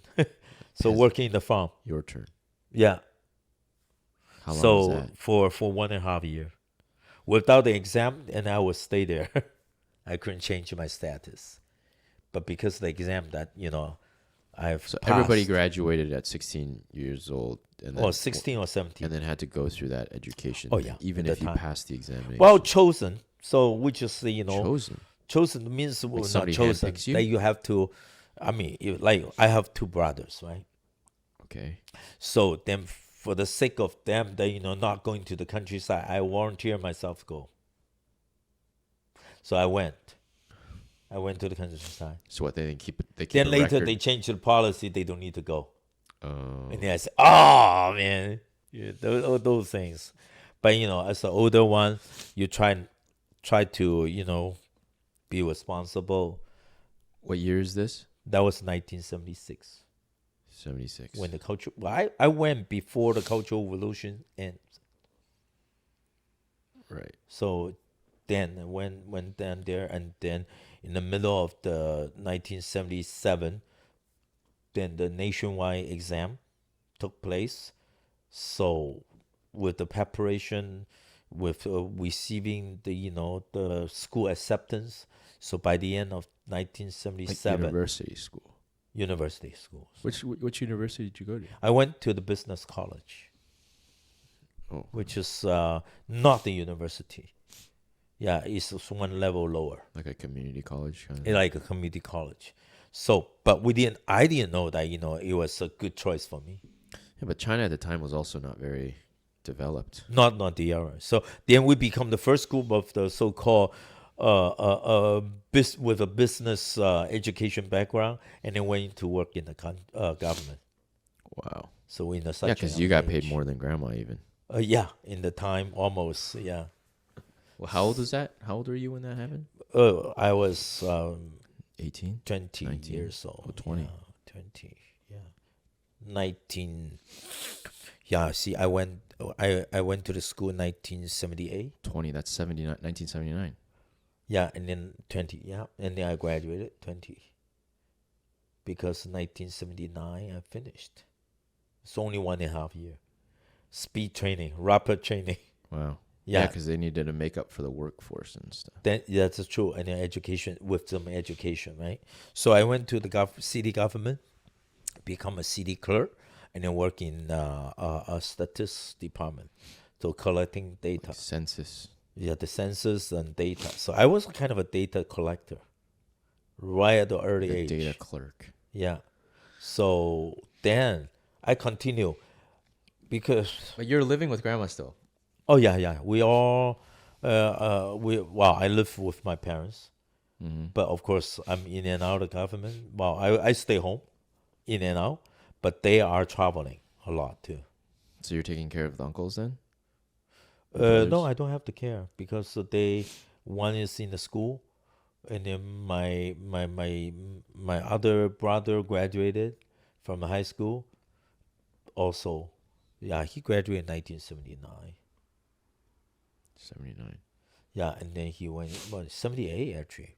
He graduated in 1978, and then High school. so he started working because his education was not That's second . uncle then, probably. That's why second uncle. So he What was he basically working? he works. He works a lot of high tower, high voltage tower. Right, He had to climb. So I'm just so scared of height, right. but he did. So that's he will work there, and then later he went to Shenzhen. So Shenzhen was newly developed, so he went there to work, and then returned to Guangzhou, work as what they call a renovation company Hmm. with the government, the buildings, and so that's why he. But he has a lot of struggle, yeah, because short of education. Right. Yeah, but I continue my education, self study a lot. So I Mm-hmm. love books. So and then also learn language. That Right. gave me the opportunity later that my both of my parents thinking about my future. Then even though I was so stable already, and it has a prominent, well, what they call already working in the city government. Mm-hmm. But both of my parents find that there's an opportunity for me to leave. Provided by my relative from Hong Kong. Hmm. So then I say yes. That's when they heard about the visa, Yeah, the yeah. study Or go visa, overseas like the study. lottery visa thing. Was it a lottery? I think it was a lottery. Was it? No, no, it was not the lottery for me. Not a lottery. I mean, like they were selecting students to go abroad, overseas. Those are government funded. I was a self funded. Uh, Self funded means by my relative, our relatives in Hong Kong. So the form they basically helped me to go overseas study. Yeah, at the time. That's kind of but you my had a job. girlfriend at the time too. Oh yeah. Well, I You guys mean, are really serious. I heard. very serious. So already we both well, she was my classmate in high school. She was a little bit older than me, but because we both were, during the time that we met, again, from the countryside, then we both tried to spend the 2 months to prepare for the final exam. That's how we get to know each other more deeper. So then we felt okay. We live so close. Yeah, and then she lives in another compound just right beside my compound at the time. Mm-hmm. So then we both, try to, encourage one another, study, and then we both took the exam. So she went to the education, normal education to become a teacher. I went to business college to become, Mm. the government official. So we both moved out from the countryside, and then so we started dating. Yeah, it kind of pretty serious at Like the when you're time. 20. 20, yeah. Early. So then what age were you whenever you left China? 21.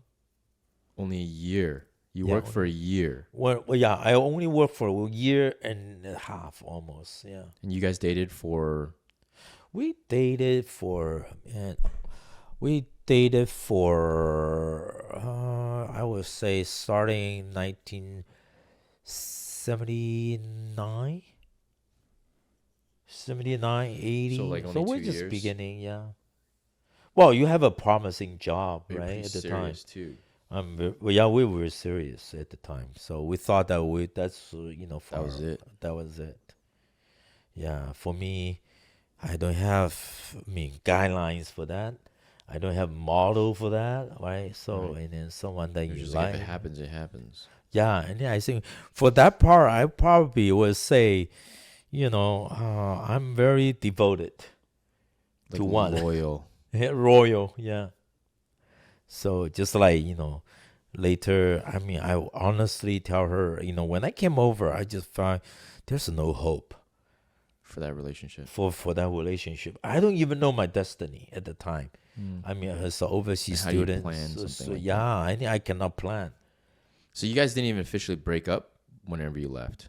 No, no, no. I broke up over here, writing a letter, send it to her. That don't waste time. So I was pretty, what do you call, not emotion, but pretty blunt. And then her character probably is like that too. So we basically has no best She has no feeling. choice. Like, what is she gonna? What's Yeah, her I have choice? no choice too. I think Yeah, at the she had time no choice either. we're too she, young. she can't even fly over there. Yeah, we're too young, and then we don't know each other's destiny. Wow. So we still maintain a very good relationship. Yeah. Okay, so then go back first because you Wait, I jump, you right? yeah, not really jump, but just that goodbye when you realize you're going to Canada and then you're going to school there. Yeah. Because I know that's a story too. Yeah. And for that, I think probably personally, I'm thinking back all this time that I most of the time that I have to taking care of myself, live by myself, study, those are kind of a, what they call self initiative, right? Or You self personal started. self started. So with that, I learned many things from others. Yeah, which is I really don't have a mentor, kind of. So and then if I wanted, but I don't know what who. So only that teacher. So later, came over same. So yeah, my father was not. Mm-hmm. So Oh, and no, I gotta fix that. I can always edit that. this is it. Yeah, this is okay. Yeah, this is when they apply. So those are going to Hong Kong to get physical exam when they come. This is your goal. This is the resource company that they need to just tell. Yeah, how long he has been working since 79 December. Okay, and then 90, yeah. Okay, and then give you his income. How $75 per month at that time. RMB. RMB. It's very low. That's why, because without education, it's just low. Yeah, this is Hong Kong address. Yeah, so You saved all these yourself? Or? no, my father.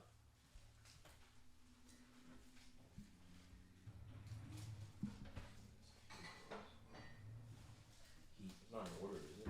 no, no, no. This is he's working, so that's just what kind of work that he's doing.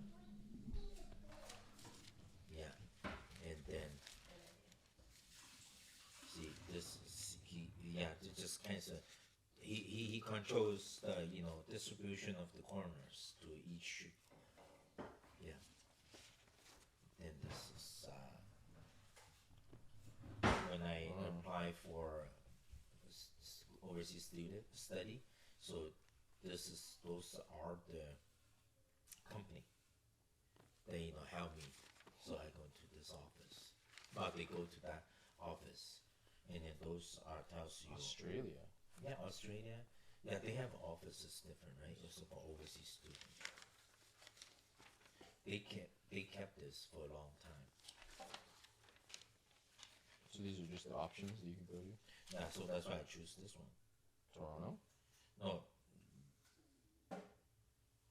Toronto. Well, yeah, they want me to go there first, but no, and then later we find this is Vancouver. So, but those are not the important. Like a satellite thing.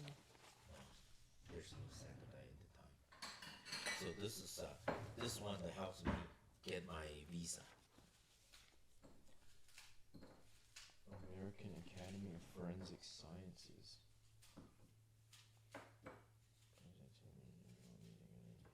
Yeah, and then she came over to visit. That's the time that we going to San Francisco. You were young. That's because the invitation. Those are the invitation letter for. So they kept it. But she went, but she was. She Yeah, had English? Like, how did she. No, there's a whole group of people went.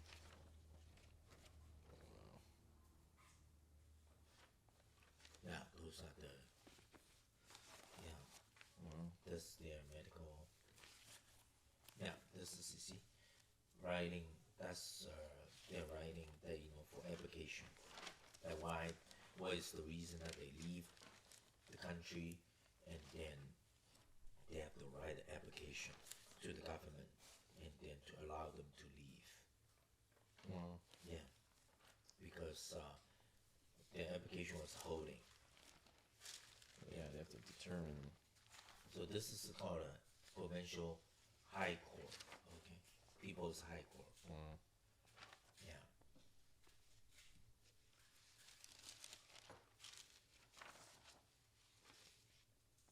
Yeah. What time now? 11. So. Yeah. Okay, here. This one I want to show you. This is the one. See, this is my mother's built this up. Break. Okay, that's her name. This is her original name. Okay, it's a little different. Okay. Yeah, and then right here it just tells where she works and then where and then this is yesterday. This statement. Then I found out that what happened, why their family that become so poor. Okay, so 1916 went to Hainan to be one, to kind of work there only a few months. Works with the government. That's it. Who? Dad? My mother's father. Okay. To work for the old government. Old government, yeah. But that's it. So it's very so little information. Yeah, then just grandma was kind of a homemaker. Mm-hmm. Yeah.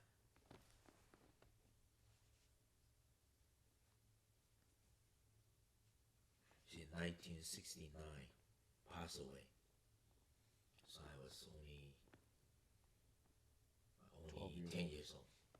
Yeah, 10 years old. Yeah, so yeah, and then I never met her older sister. The second sister I met. You have two cousins, the two girls and a boy. Yeah, that's yeah. Then the third just passed away. The fourth just passed away. Yeah. So yeah, all this. So then my father, my grandfather, he just says that never attending anti or old government. So he just normal ordinary people. Mm-hmm. Yeah, and then works in a factory for making umbrella. The stepmother, okay, nothing. just working in the factory, same factory as my grandfather. Stepmother. Yeah, yeah, step grandma. Oh, step grandma. Yeah. Then his brother, older brother, he only have an old brother that had leprosy. Oh. So that was hard for him. Yeah. So he has one son and one daughter. So still alive in hometown. Do we know them? In Chiutao. Have we ever met them? Yeah. But you were young. Okay. And then yeah, so Daigu Ma, Saigu Ma. So they are ordinary people. So yeah. Then there's missing one sister that sold it to somebody, and then later reunited with the family. Yeah, yeah. So that kind of so right here, there's nobody. Yeah, there's only 4 sisters, but he has 5 sisters. Grandpa does. Grandpa does. Yeah, that's it. Dan tells you in what time, what year, Mm-hmm.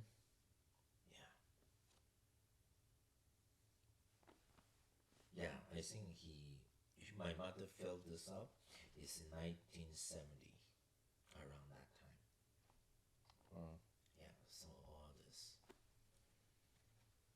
So she works in 1956 to 1957.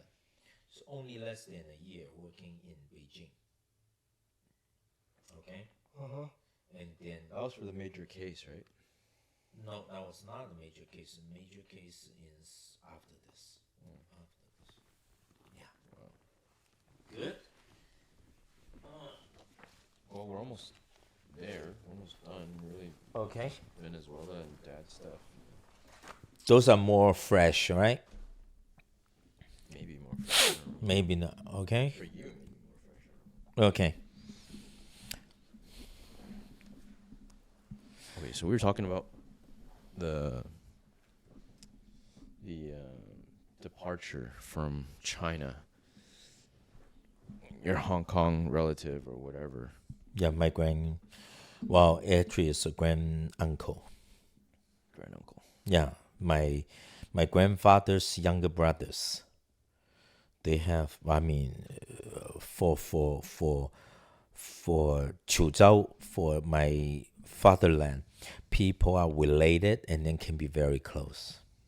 That even though it's a distant relative, but sometimes when they in need, in help, but at the same time that both of my parents at the time they held pretty important position.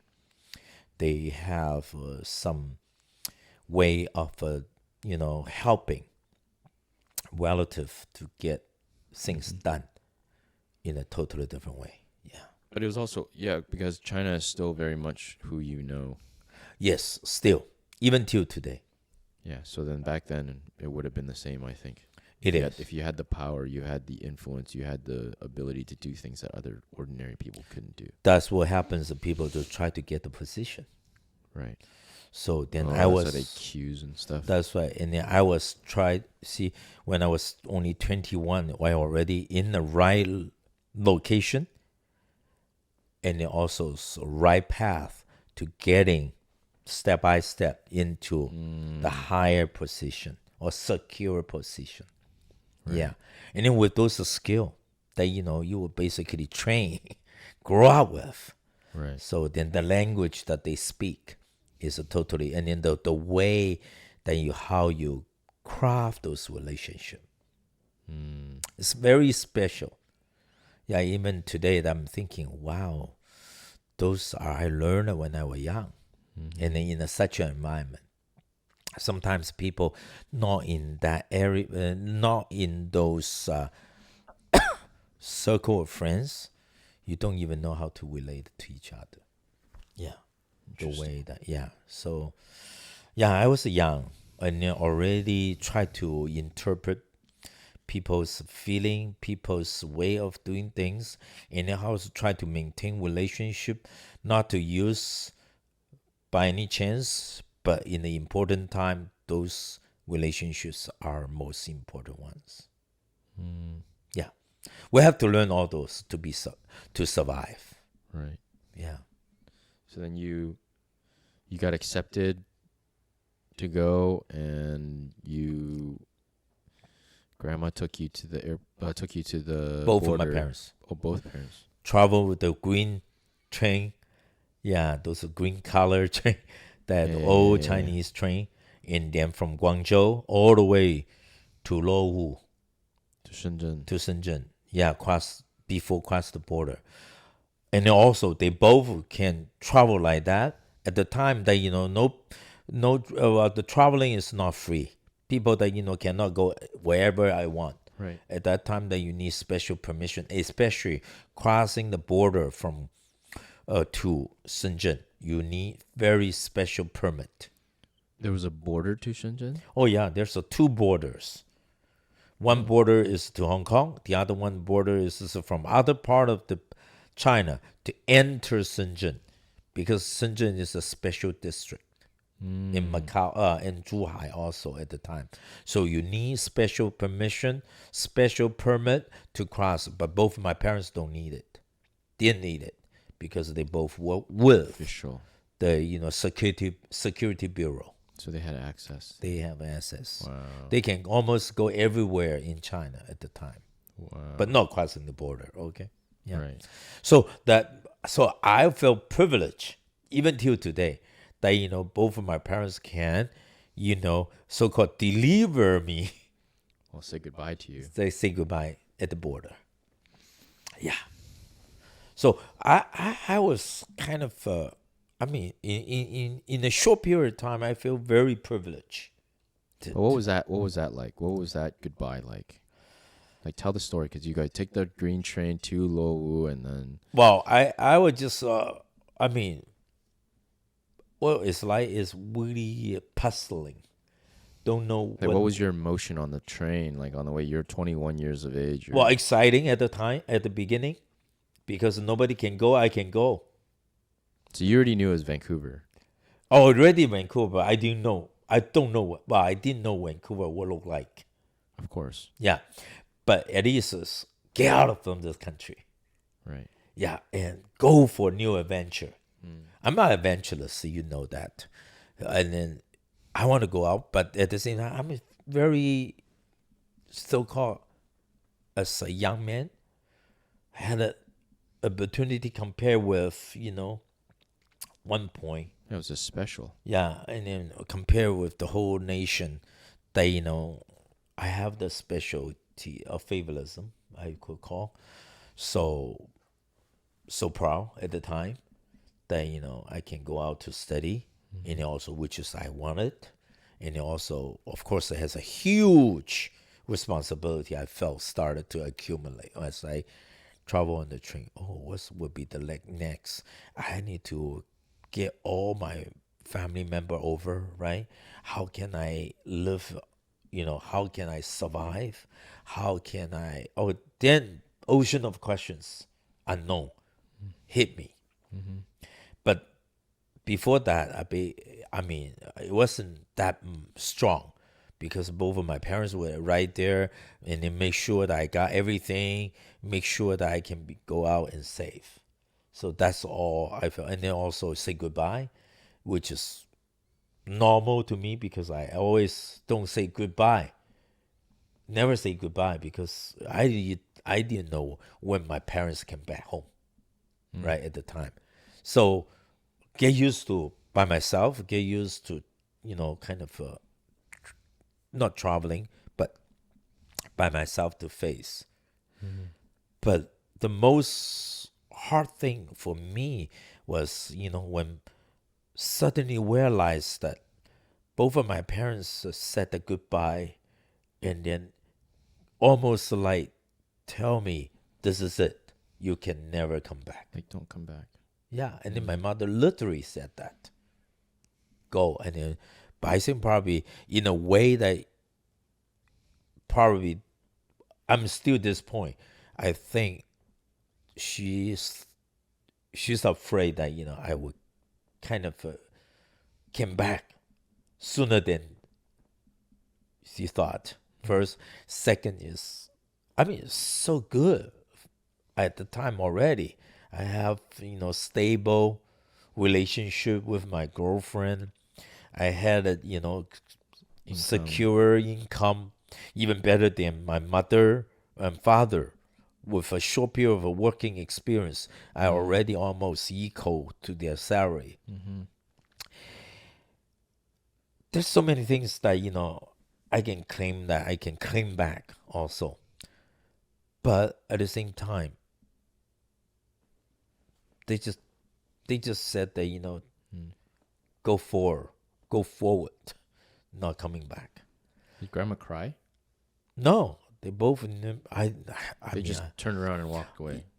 well, I turn around, go straight into the office because the border is so short. Mm-hmm. Mm-hmm. Yeah, so I went in and then the door closed because I have to run into the office.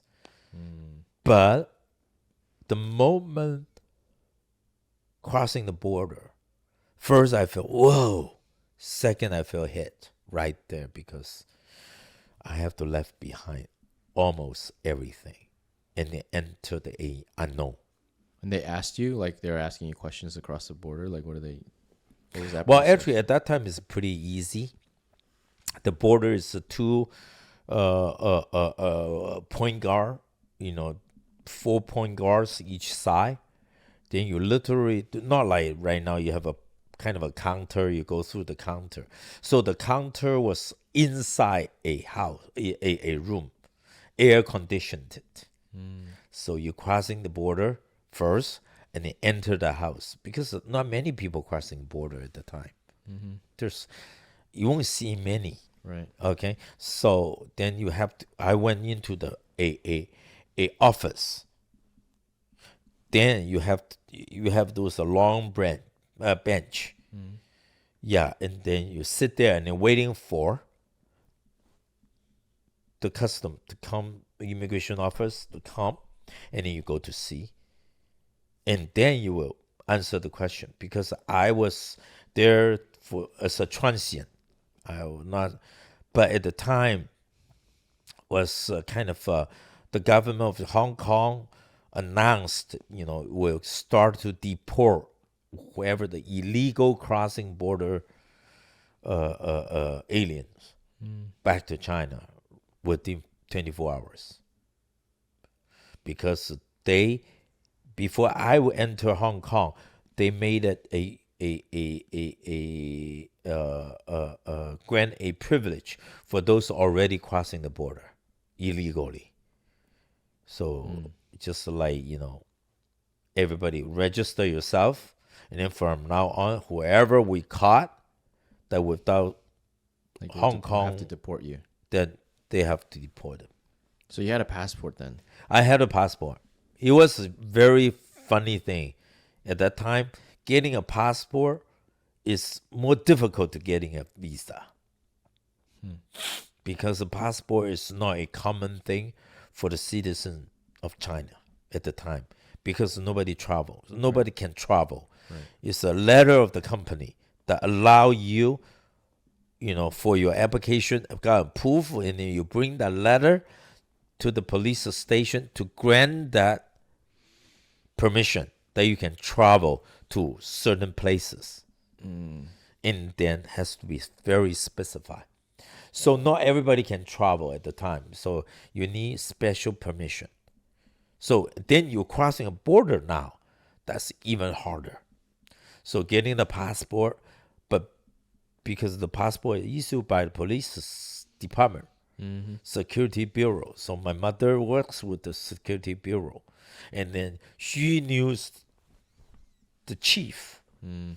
on the city level. So Mm-hmm. basically, she was there waiting for my passport, Mm-hmm. and then get back my passport, and then I had a passport even half year before my departure, Wow. which is very early, very special. So you get across into Hong Kong, and then you get on a plane right away. How long did you stay in I Hong was Kong? there for 2 days. 2 days. Yeah, we are allowed to stay there for 56 hours. So was that the first time First time. you First ever time. seen a white person? Did you see any white people there? I didn't pay attention because at the But time, China probably didn't have any yet. well, I have some, but I never met them for You never sure. seen them on the street or anything. No, no, no. And then in Hong Kong, Even in Hong Kong, you didn't see it yet. Hong Kong, I didn't travel because I was in a factory. That my grand uncle's factory, they basically host me there, and then bought me with their company car, going to the shopping center to buy the things that for me. Company car, Company, well, they have factory, right? like wealthy. Yeah, they wealthy. I didn't know Otherwise, that. how can they sponsor me? They sponsor me. They I have didn't know factory that making blue jeans. Who's on whose side? Grandma's or My father's side. wow. Yeah, grandfather's younger brothers. They have their factory. Yeah, making those. Denim jeans. Yeah, they don't make jeans. They make what they call the roll of fiber, Oh, the fabric. fabric factory. Yeah, Wow. so high end because so popular in the 70s and 80s. Yeah, yeah, and I stay in their factory and then only in and out to what To get the to the stuff you store. needed. Yeah, and then also restaurant. And I was so surprised at the time that how wealthy is Hong Kong because the way that they spend money, right? And then also everything is so advanced because it's new to me. Yeah, This is 81. 80. I left. No, that was 81. Yes, 81 September. Yes, yes, you're right. Okay, so then you get on a plane. What was that plane like? At that time is CP Air. Okay. Yeah, so long way. I think I got stopped by somewhere, and then fly again. It was a long flight. A layover. Layover. I think layover in Japan, and then continue. So same flight at that time. So I basically dress up with the tie, and then for the whole trip. Because you didn't know. I didn't know. Yeah. So and then I first reject the airplane food because I didn't know that because I'm so You didn't know you had afraid. to pay. That's right.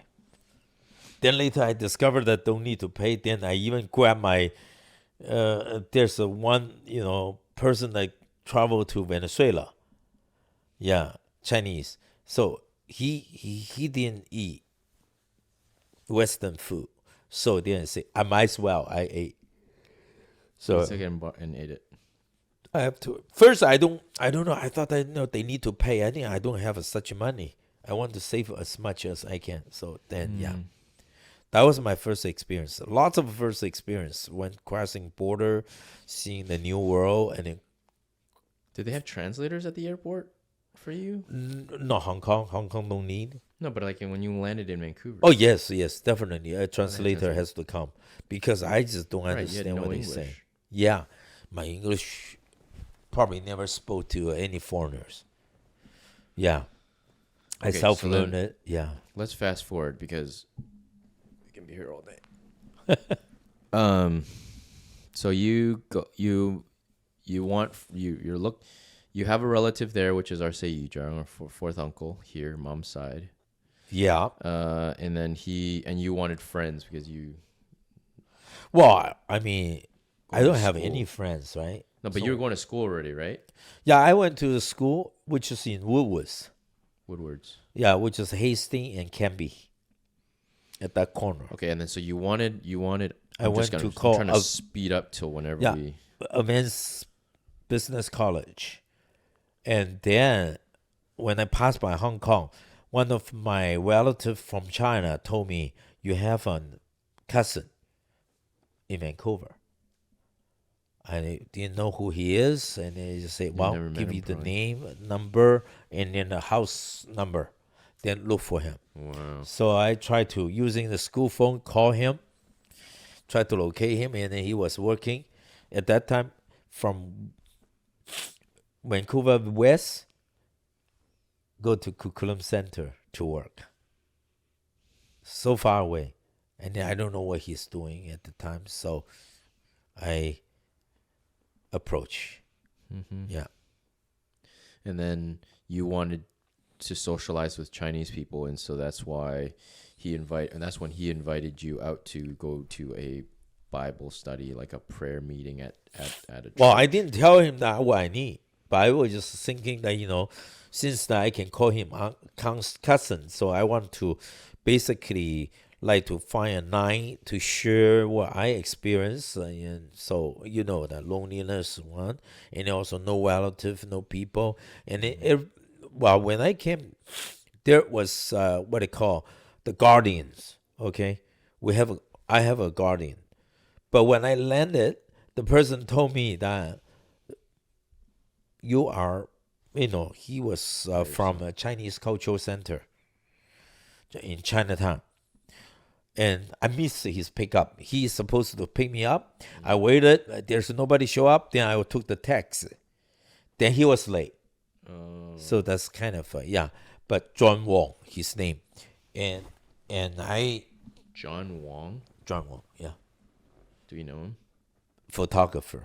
Quite a famous photographer locally. Oh, Yeah. really? Yeah. So, and works with a Chinese Cultural Center in Chinatown. Mm-hmm. Okay. And I met him. Mm. That was my only friend. But later, I mean, with the introduction of David, but Tony, then I went to, that night was Tony's your cousin. that Tony so-called cousin at the time, because I don't know who he related to, Oh, I see what you mean. right? But I mean, my relative in Hong Kong told me that look for him, Tony.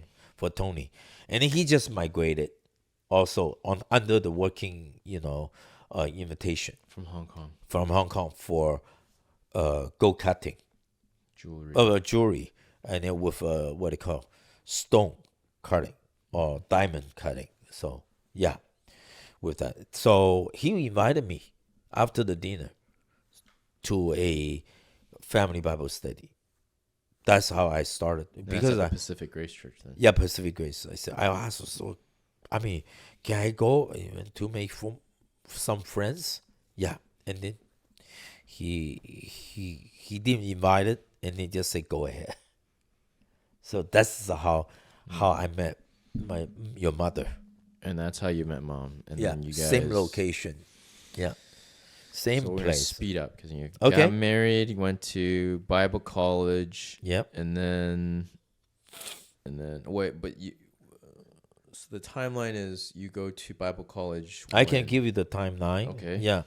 So, 1980. Actually, I met your mom there 1981. 81.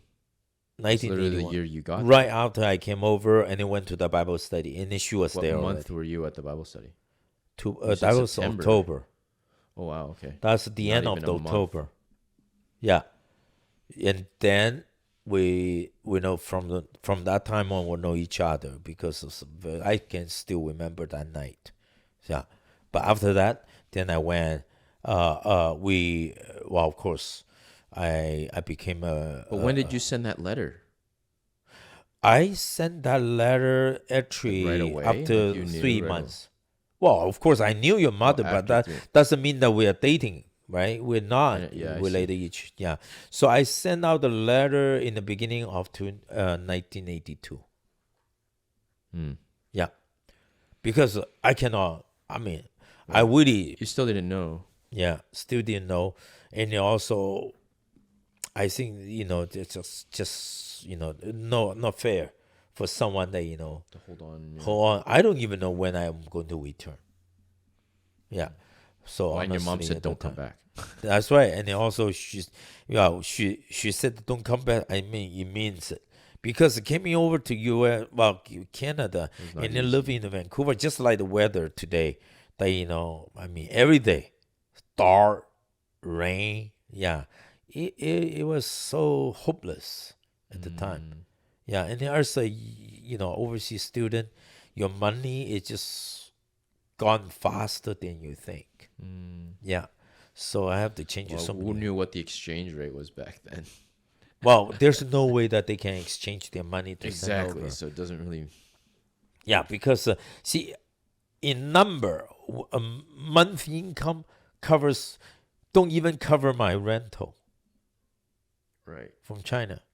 Right. So I mean, that's just no way that they can support me. And then I don't want to ask my grand uncle for more money. Right. And then, so later I asked them to really kind of help my wedding, help our wedding with 3,000. That's it.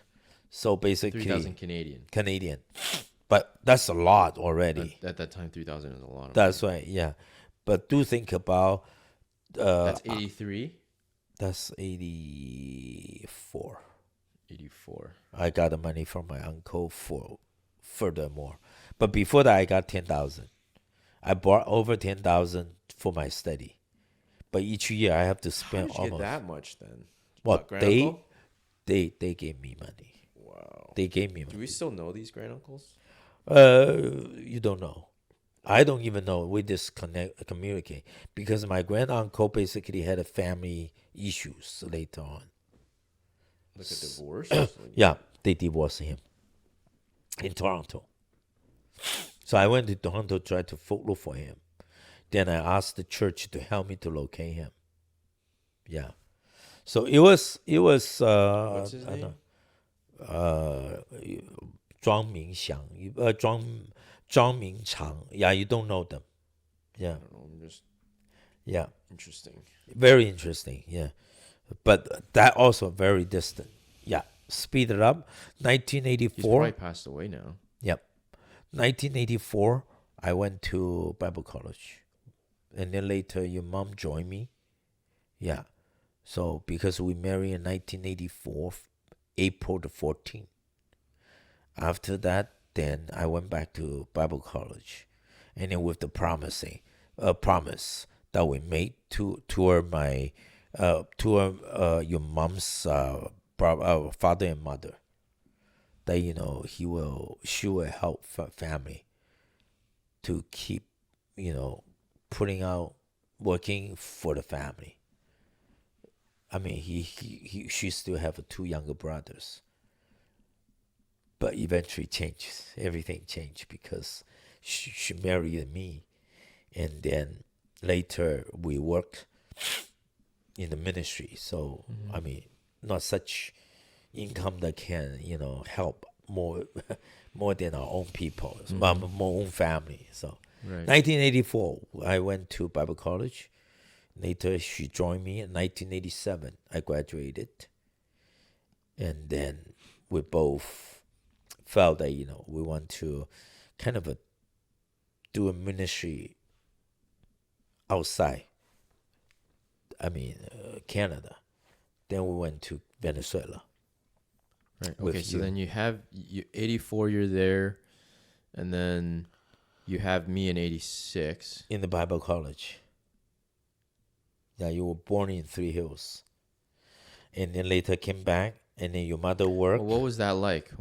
Like it's your first time having a kid, and your family's not even Oh, here, and you're We have no what help. was that like for you? Learning, it's just a new experience. When I literally holding you, and then I just, what am I going to do? I don't even know. So, and then I think probably I trust your mother because she learned it from Margaret Her auntie, oldest aunt, the oldest aunt, because she spent sister. the first year when she migrated and then helping her to taking care your cousins. Yeah, so she learned that experience. Well, she had that experience, which is well trained. Yeah, so when we have you, and then she looks like very experienced. Yeah, but for me, no experience. So I want to be a father to you. I can just tell you that it's a it's a blank paper started to write.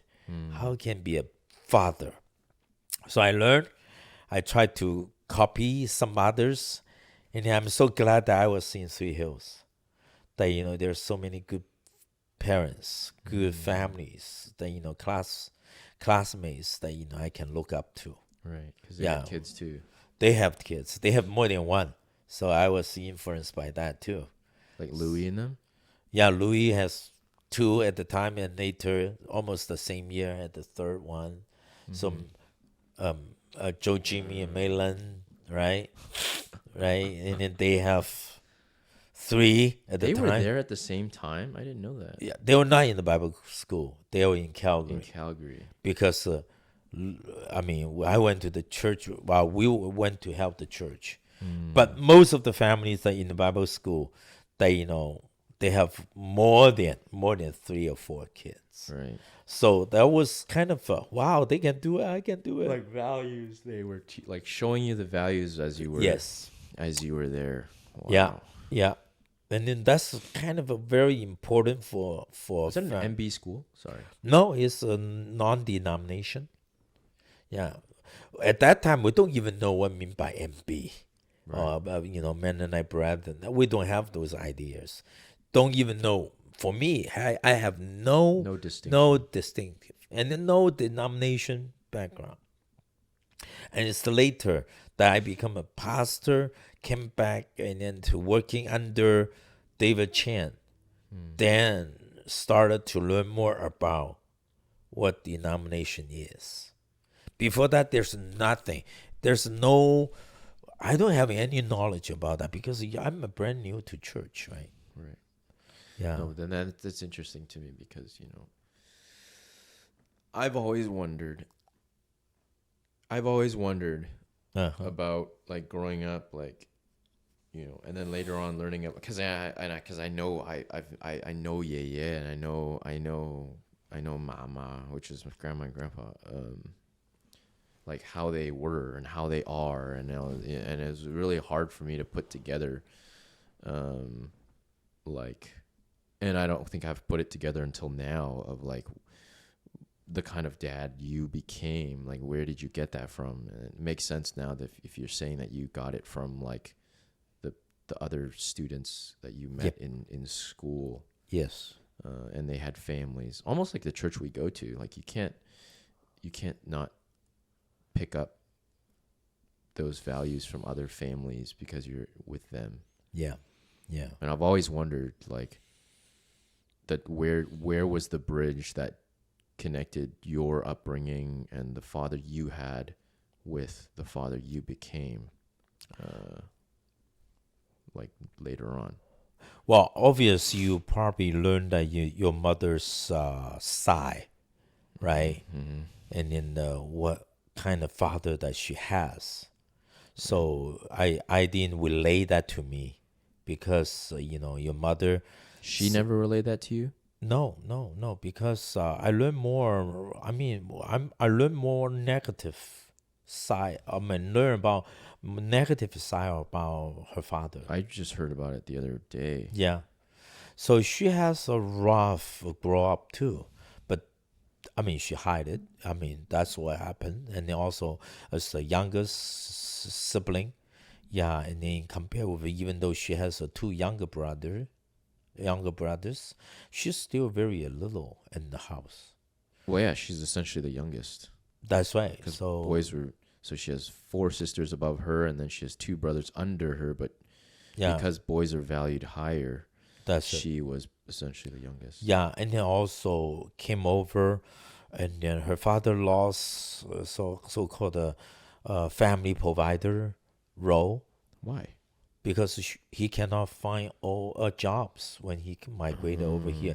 He basically completely go through those so-called migration shock, culture shock. So he came over and then with a gray And hair. he's also really proud too, Yeah. unwilling to learn Well, I the mean, language, and how can he did? I mean, they are not. They both are not educated. still, there's other people who have gone through the same thing and haven't. I'm not making excuses for him. I'm just saying like there's other people that I know who have relatives who at least tried to make a living Yeah, here, yeah, opening you're a right. shop or running a restaurant or something, Yeah, at least tried to learn the language. Grandpa died without knowing any English.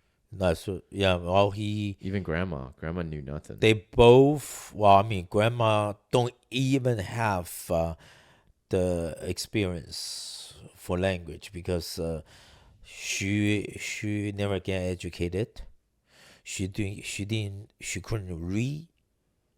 Okay, and so I mean that was limited for her to learn other language. Right. Yeah, that's a this, and then also to keep the whole family survive, and then she has to find any job that people accept her. So Right. dishwash, bakery, work with the hard work. Those Work are with the the, and then hands, yeah. non-language related, Mm. and then I mean with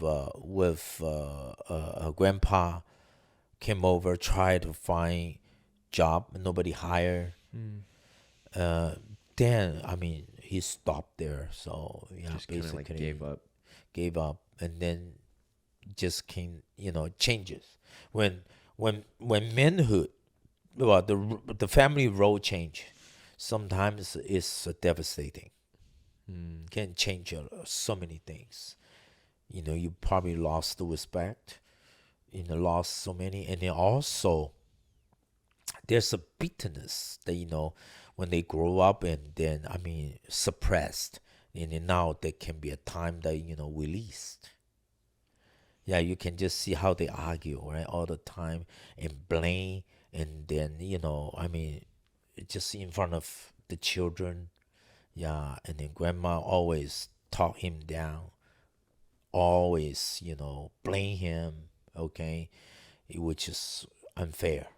Mm-hmm. Yeah, this is happens to my parents too. Yeah, and then grandma always cut the conversation that Mm-hmm. my father never had a chance to speak it out. Then later it's more we serve. Then to a point, Alzheimer kick in. Yeah, I mean then he completely lost his, I would say, lost his value and dignity. Mm. Yeah, that's the hard part. And so I think respect the father, it helps the children to grow. And also, always, I'm not against female, I mean, woman. But I would just say that, there's a role that, don't, I mean, there's a boundary. If, not crossed, that would be great. Mm. Because, those men sometimes, I mean, to looking at my father, look at my father-in-law, I wish they would get, the higher respect they should, because they still a father, Mm. even though they don't know how to do it the Mm-hmm. way that they should, Mm-hmm. because they just don't have the role father. I really appreciate what you are doing, because the role model, the respect is far more important than just a lesson. Mm-hmm. Far more important just giving a theory, because the children learn from the role model. I had no role model. Right. Honestly, I have to trace. I have to proactively that try to learn to be a father. I'm still learning, but I appreciate your mother a lot on that. Even though she still cannot control that, in front of you all talk me. I mean, say something straightforward. Right. But who she is, Right. sometimes she cannot change.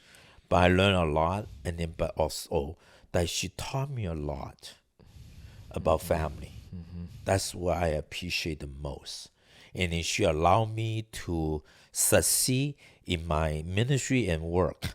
And it allowed me that, to be who I am. Mm-hmm. Yeah. And then she knew that I'm not a perfect father.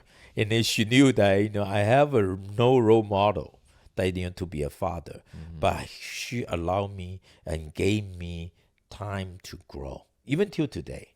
Yeah, so I appreciate that. And also, I think the one of the most things that she gave me was family.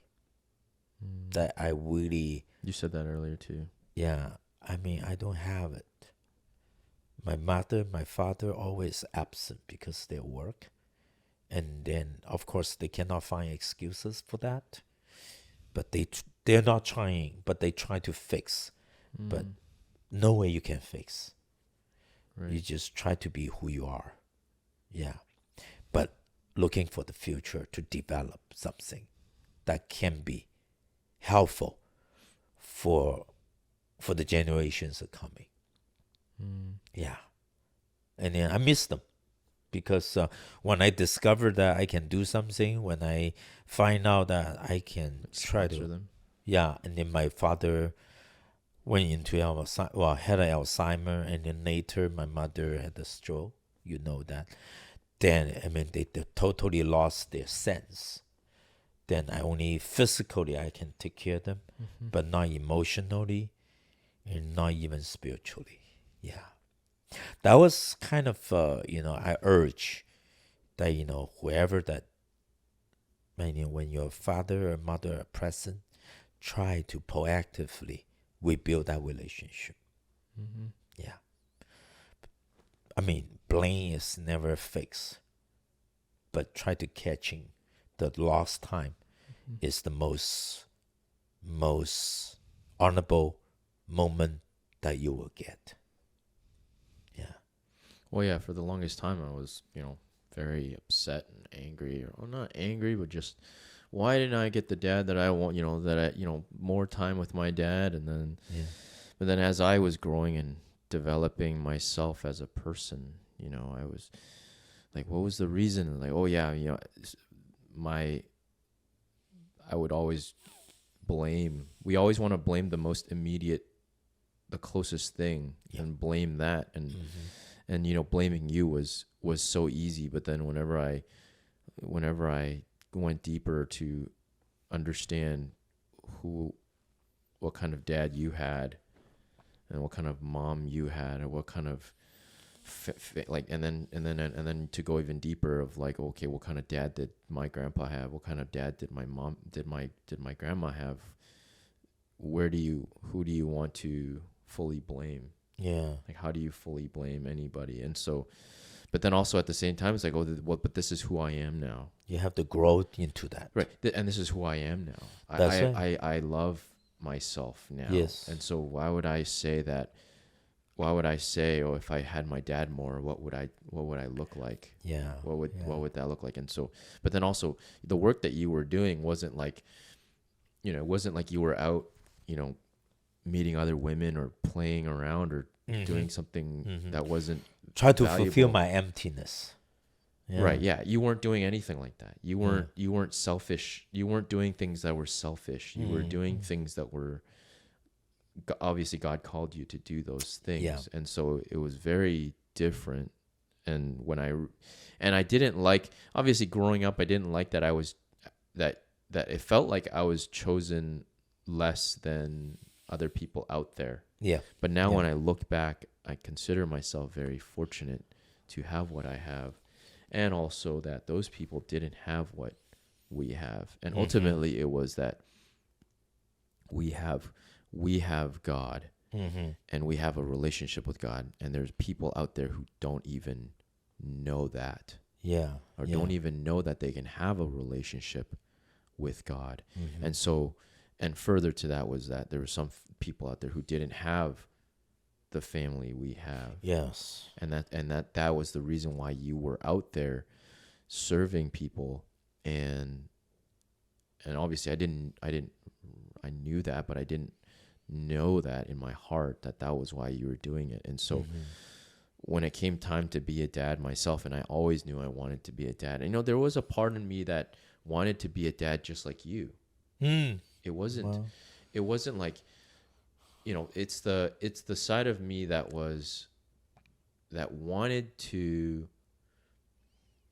there was a side of me that wanted to do it better, of course, but there was also the side that like, Dad, you hugged us, like you gave us you kissed us, and you gave us affection, and you showed us affection, and like I remember good times together, Mm-hmm. and I guess maybe it was just wasn't to the point that I wanted, and maybe also of like when you would leave on your trips, like Yes. me and Toby would just get really, I mean, not I think Toby was less, but for me it was just very, very emotionally needy, I think, Yes. and Yes. and Yes. and also very I much, noticed that too. very much like mom's very easy to have her head go somewhere else and think that the worst case scenario for things. Yes. um but yeah, very needy, very emotionally needy, but you also had your mission, and that and it was very hard for you to not. Yeah, it is hard actually. I mean, honestly, how you can balance, right? Life just, I think full of challenging is, in one side, as a man, that, try to, raise, enough financial support. I mean, you know that this is your job, this is your mission, and then this is your calling. Sometimes, men can find their calling is just not easy. And then follow that calling, and then so focused.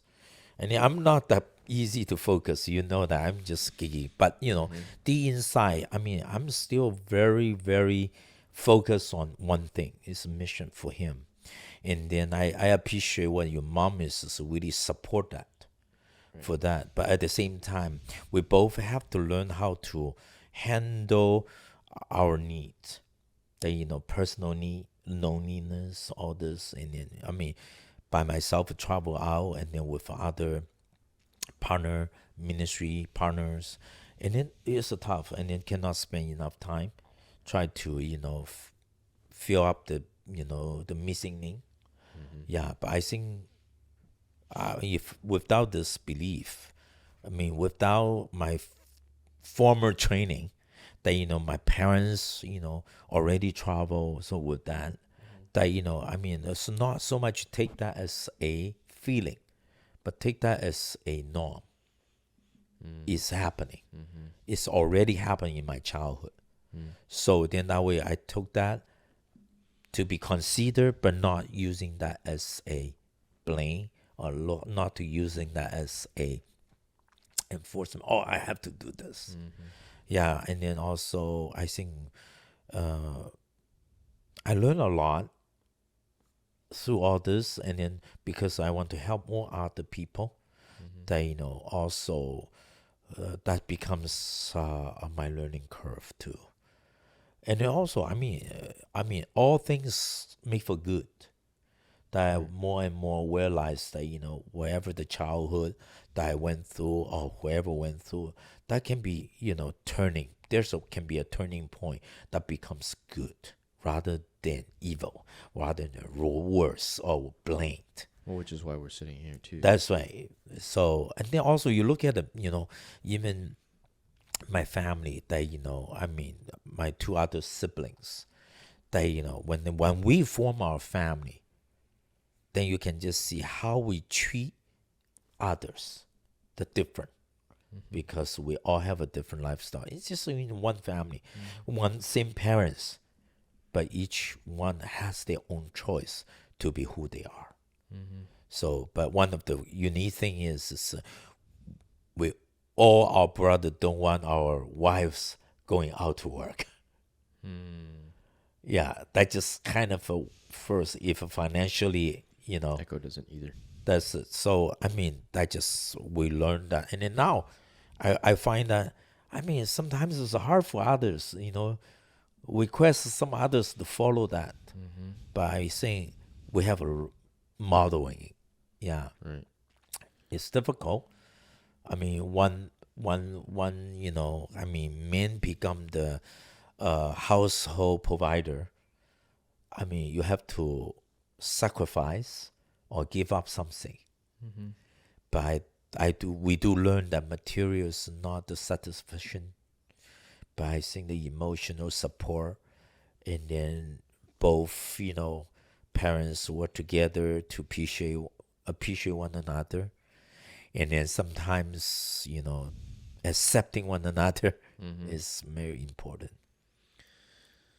So I want to understand one more thing also is like when you were in Venezuela, when we were in Venezuela, like did mom ever try to like keep you at home, or like she just knew that you couldn't be kept down and just like encouraged you to go? Like was she? I always wonder that, okay, because how can a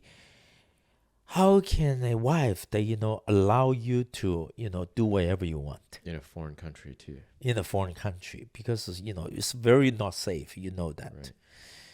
But I think 1994, after we get married, I was 8. yeah, and then we were in Venezuela Right. and then traveling, and then I discovered the reason that why your mom allows me to all do this. I learned it from Pastor Samson's wife, Anna. They traveled together, and then we had two different separate car. Then Anna asked her, because at that time I already traveled 2 cities or 3 cities, every other week. So then your mother told her that she has that special feeling when we first met in that Bible study. Like the photo story. Well, I mean the Bible study that we both went to. I was first time. She was there already. Right. At that night, that was 1981. And then at that night, that she felt that she was supposed to marry me. That's the photo picture, right? The photo story that she says she's taking a photo and then you were sitting above. No. Not that one. It was not that, because it's not the photo meeting. It's a Bible study that we ran out a seat, because suddenly that we have a new people add on in that Bible study. Tony went, I went with her, and then so we ran out a seat, and then she chose to sit on the cupboard, and then asked in front me. of you. Just in front of me. You sit. I sit on the. It wasn't a photo. It wasn't a photo. Yeah. So and I was, wow, this lady, so so direct. But at that night, she chose to sit right there. Like, what do you mean? Like, well, I what do you mean, by that? try to arrange, right? So basically, she asked me to sit on the chair. Then she sits on the floor, Why would she ask you to sit on the chair? because she felt that I'm a guest. I'm a new guest. That's it. Okay? That instant. But that night, she already looked at my big feet, which is not too big, but at least she sits on the front, in front of her. Then she said that she heard this voice that kind of follow this man. You will follow this man. But she kept it. She never told me. We married in 1984. But 1994. And then she told Anna. And then sometimes, those women that has those instincts that men don't have. Yeah. So she told her, say that there was a calling for her. Wow. That she's not just marry a man that with love, but she married this man with a mission.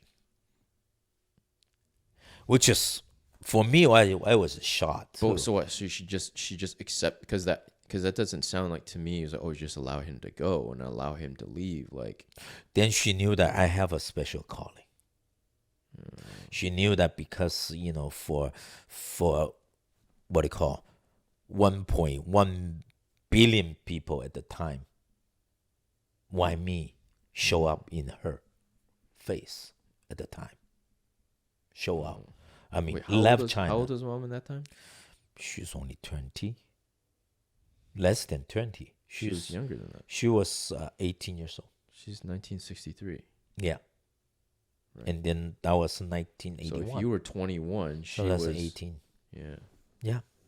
She already have that, simple-hearted. God, I mean, I very appreciate that. Even till today, she said that, the reason that she's not try to so-called, grab me and, I got you, wherever you go, I will go with you. I mean, I need, and then, so she has to take it in to, for herself. Mm.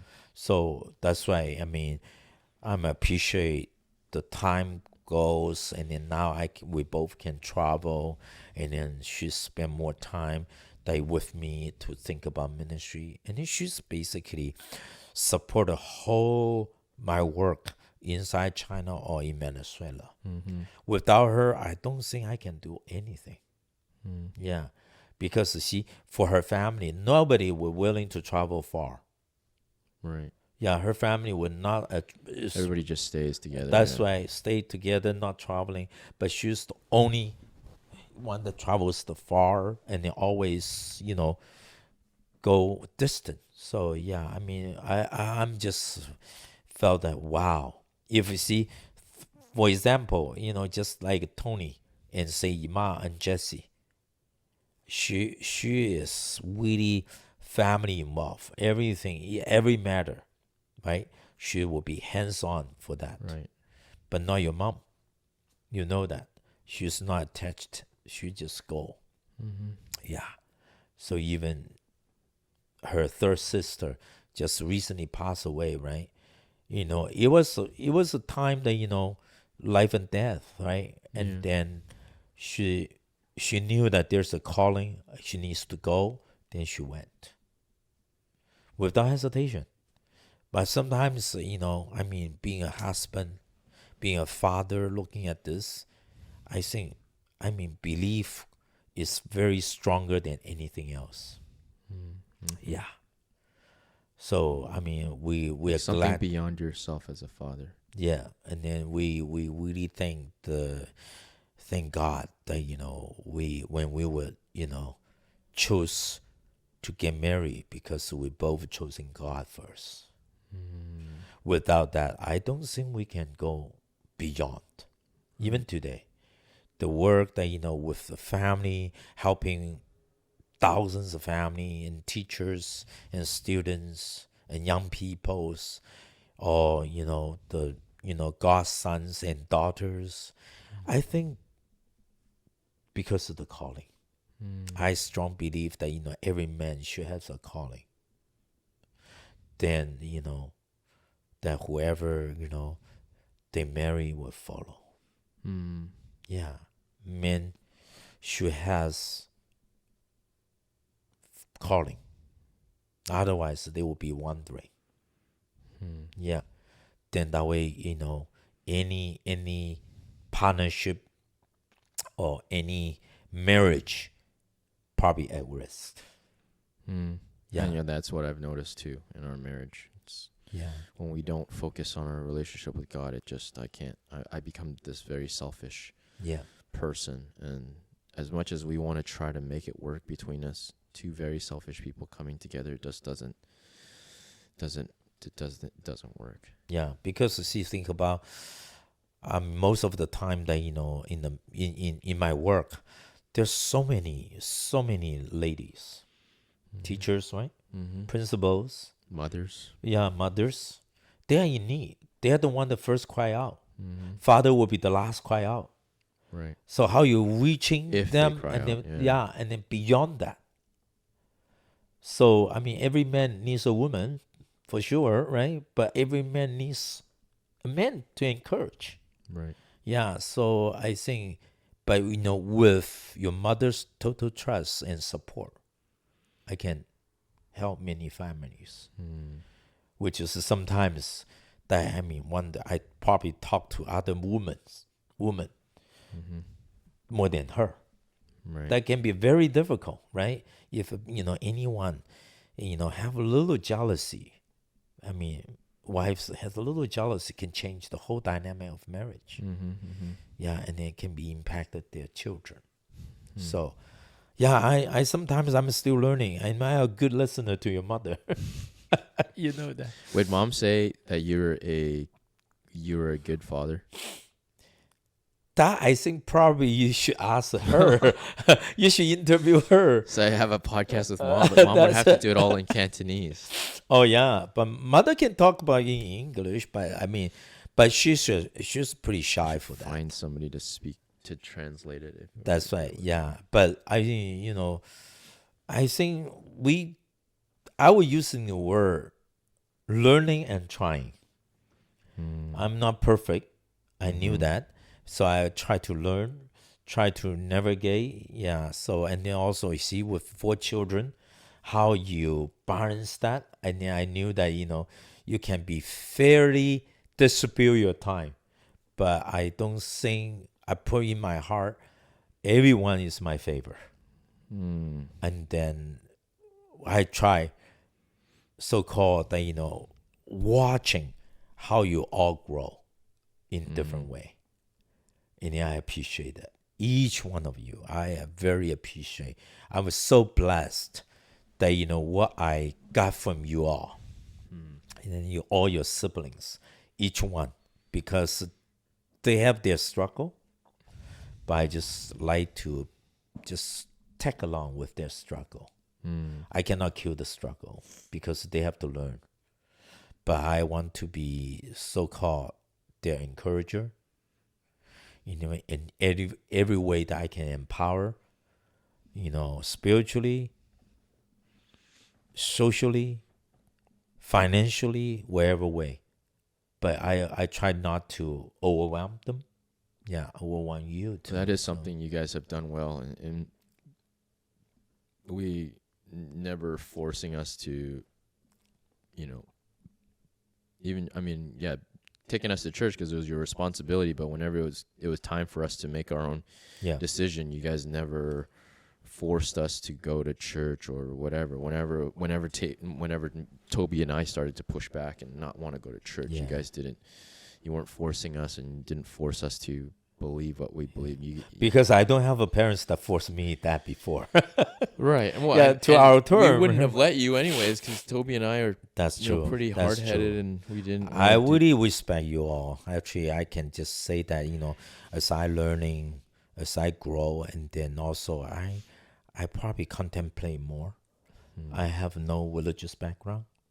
Which is, and before that, I would just felt, oh man, how can I benefit just like those people that has the former experience? But I didn't have. But as I exercise my faith, I look up to God to find answers. Then I learn more. Then I sometimes I consider myself as a radical, as Paul, but I don't have a Paul's background. So then I was just totally opposite. So I call that I'm a Gentile Paul, or Paul the Gentile. So different. So which is, I don't have the background, and then I don't want to accumulate that religious experience. I want to accumulate my experience with God, even with all my children. So you all are my lesson. You all my learning curve, because I don't have that. So that's why, and then in my heart, that my prayer is not pray for every my children that would be follow my footstep, because I don't even know my footstep is perfect. Because I have to paint the new picture, right? So I'm not a PK, pastor's kid. So that means I don't expect all my children has to be a pastor's kid that is a perfect match. I think I want you all feel that there's no strain attached. No stress attached, if that can be. And then also, I want you to find your own path, because I found my own. Right. I thank God that I found my own. That in my even my spiritual journey, how the Heavenly Father, my God, that arranged. Even my high school teacher, that he already arranged. It's not because I met Christ, so then Right. later development. All the stuff happened all before that. stuff happened. So that even in my genealogy, in my middle names, that I'm supposed to. So in my long history of a genealogy, they lists out. See, to me, it's the righteousness. To you, it's the continue. Right, and then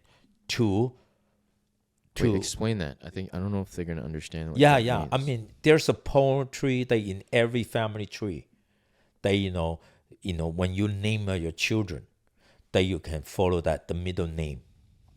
It's like a guideline. Like a guideline that So when it's you to designate who is above who. Yeah, Like a place like of generation, like generational theme for each generation. Yeah. And you're So saying yours is righteousness. yes. And then my father was like kind of a so-called, 来 yi sing xin. So 来 means, respect, politeness, and then also virtue. That's his middle name. Wow. To me, it's a righteousness. So And then this is to us is continuation. continuation, carry on. And then Davian, to Davian is the beginning. the beginning. The beginning. Yeah, xin means up front. Yeah. So then there's more. Like a restart. Like we start. Yeah. And then what about his kids? Do you know what that is? There's a whole I can later give you the whole list. It's already already set generations, Right. Yeah. So that just kind of I appreciate who we believe. We're not believing a Western or because I came to Canada, I met a foreign God. Is the God that universal, is a God that already exists. So that means our faith practice is not just a limited in a church setting. Absolutely. It's beyond. Right. See, this is I learned all this self-discovery because there's no role model. You know that right there. So, I mean, without Venezuela experience, I don't even know this. I thought that maybe just following, copying the the church experience that I had. But I went to the Bible college, learned differently. It's an interdenomination. So I have no denomination concept. So when I planned the church, first I just basically follow the model. Then later I basically develop new models. So I mean, even today. So then toward the children, I appreciate what I learned. I really seeing, all your siblings growing in a different way, but at the same time, that I can just see that there's some, tradition, but not overwhelm you. But there's a lifestyle that in all of you, the character is already developed in your life. Yeah, and then your brother, your sister. Yeah. No, I totally see that too. I don't think, I don't know how anybody would listen to this podcast and if you, and I'm saying this as a believer and as a Christian myself, listen to this and think this wouldn't have happened if it, like all those things that you were talking about in your past and your history or whatever, like if that didn't happen, I wouldn't be sitting here. Yes. How many things could have happened that we wouldn't be here right now? And so God doesn't just love you when you made the decision to become a Christian. Yep. Or whenever you accepted God accepted him into your heart. God prepared. Again, it's like, how far did you want to go back? Oh yeah. Your father's Discovery. father. Yeah. Yes. And then how many things have to happen then for you to come out and for you to meet mom and for her to see that you to know in her heart that you had a mission and that she had to just be humble and accept that and accept her role as care provider and allow you to go do the mission and take care of us the way that she did. And oh yeah. there's so many things about that story. Obviously, a lot of it I didn't know, but just to look at it all and say, wow, like God, I always call him the orchestrator. He created and organized all this and put it all together to make it work in such a way. And I think what is also very beautiful is like the example that you've given, that you and mom have given in the patience of our journey, not forcing upon us what you think is perfect for us. Like God isn't finished with anything yet. Yes. Like you've always waited for us to uncover the truth for ourselves and allowed God's timing to take place, as hard as that is as parents to do. Like you and I both know about, yes. my brother and my two sisters, and Yes. we both Yes.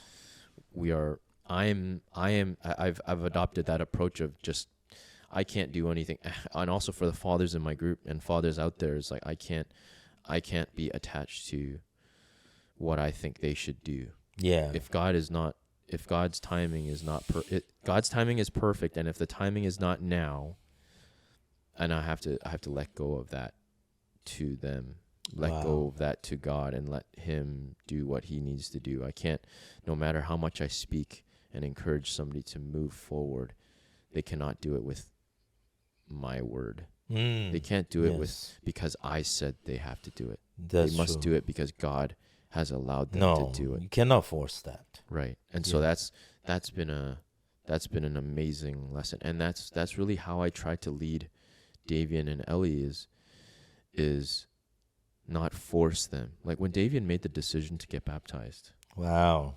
Yeah, in such a knew. yeah. I missed it because I was in China. So Yeah, I didn't push him. I wish I can catch the time. Yeah, he just told me, Daddy, I want to get baptized too. Wow. And I was like, wow. And that was not, it wasn't like, yeah, Daddy thinks you should do this. I made sure that he understood what he was doing. I understood. But I can see him that, really, that literally, that, he calls me out. Yes. He said, Daddy, you shouldn't listen to this music. You shouldn't. Wow. Daddy, you said the F word, Daddy. Like you should. Every time I say close to saying the F word, he gets really upset at me. He gets really, really angry. See, that's just a character. Yeah.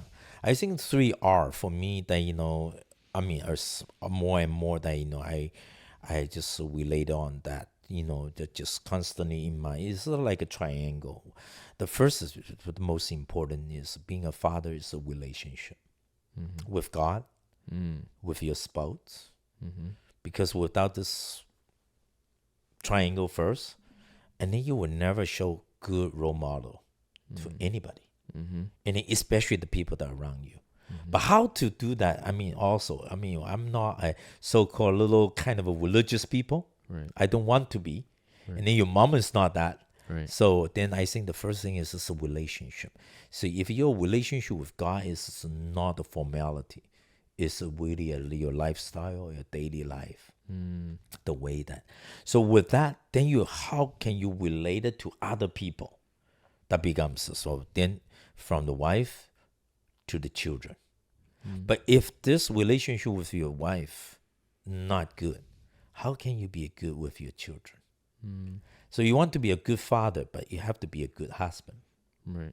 Without that, how can you be a good relationship with the children? Because they're your property, but they're not the most. Without my wife, there's no property. So I have to maintain that. I have to learn to get close to each other in whatever way. Forgiveness is the first. Because, humanly speaking, men makes more mistake than the woman. Yeah, we're easily, to cause trouble. Right? Because we have all the excuses. So the second word comes to all men, is responsibility. As I grow older and older, the responsibility to train as young as, our children can be is far more important than anything else. The responsibility to himself, responsibility to people that are around him, the responsibility to community, responsibility to nature. Then that way, the respect will come.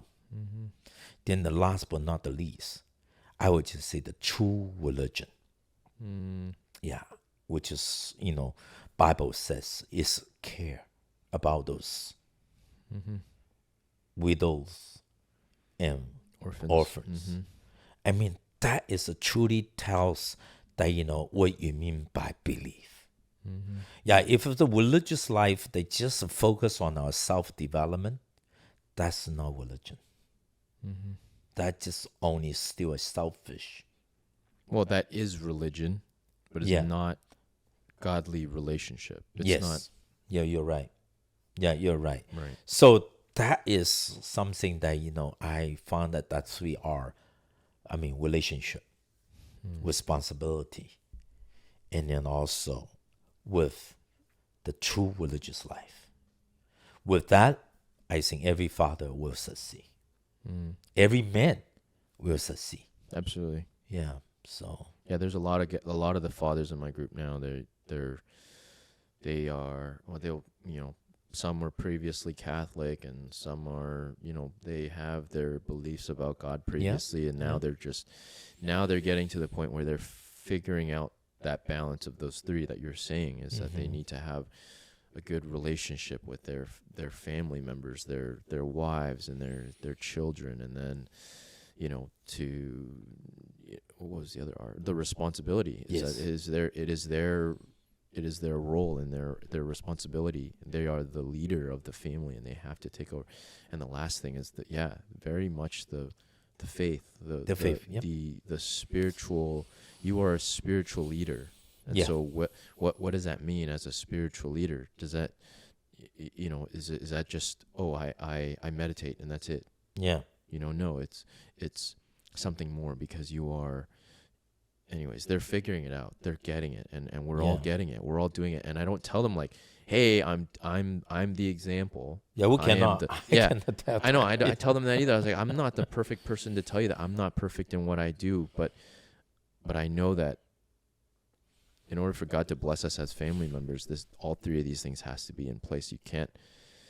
It doesn't happen without you doing that. And Yeah, so, yeah. But the most important thing is the relationship, because the relationship is the love. And then another that, when we call about responsibility, is hope. You bring hope. And then the last but not the least is the faith. right. Well, that hope is that potential, because Dad's That's right. the leader, and he has a mission, and he has a vision for where the family's going to go. Where else is that vision going to come from? God's going to give that man the vision, That's it. and that has Yeah. to come from one place, and that's the father. Yeah. Yeah, because I think Father caught the vision, drive with the vision. So that's the responsibility. Yeah. So Can I ask, what was the hardest thing for you growing up, like as a father? What was the hardest thing to do for you? I would just say, if it's just using one word, is a balance. Oh, It is always a challenging how you balance. You want to be a good father, but at the same time, just so many other things. other things tangible.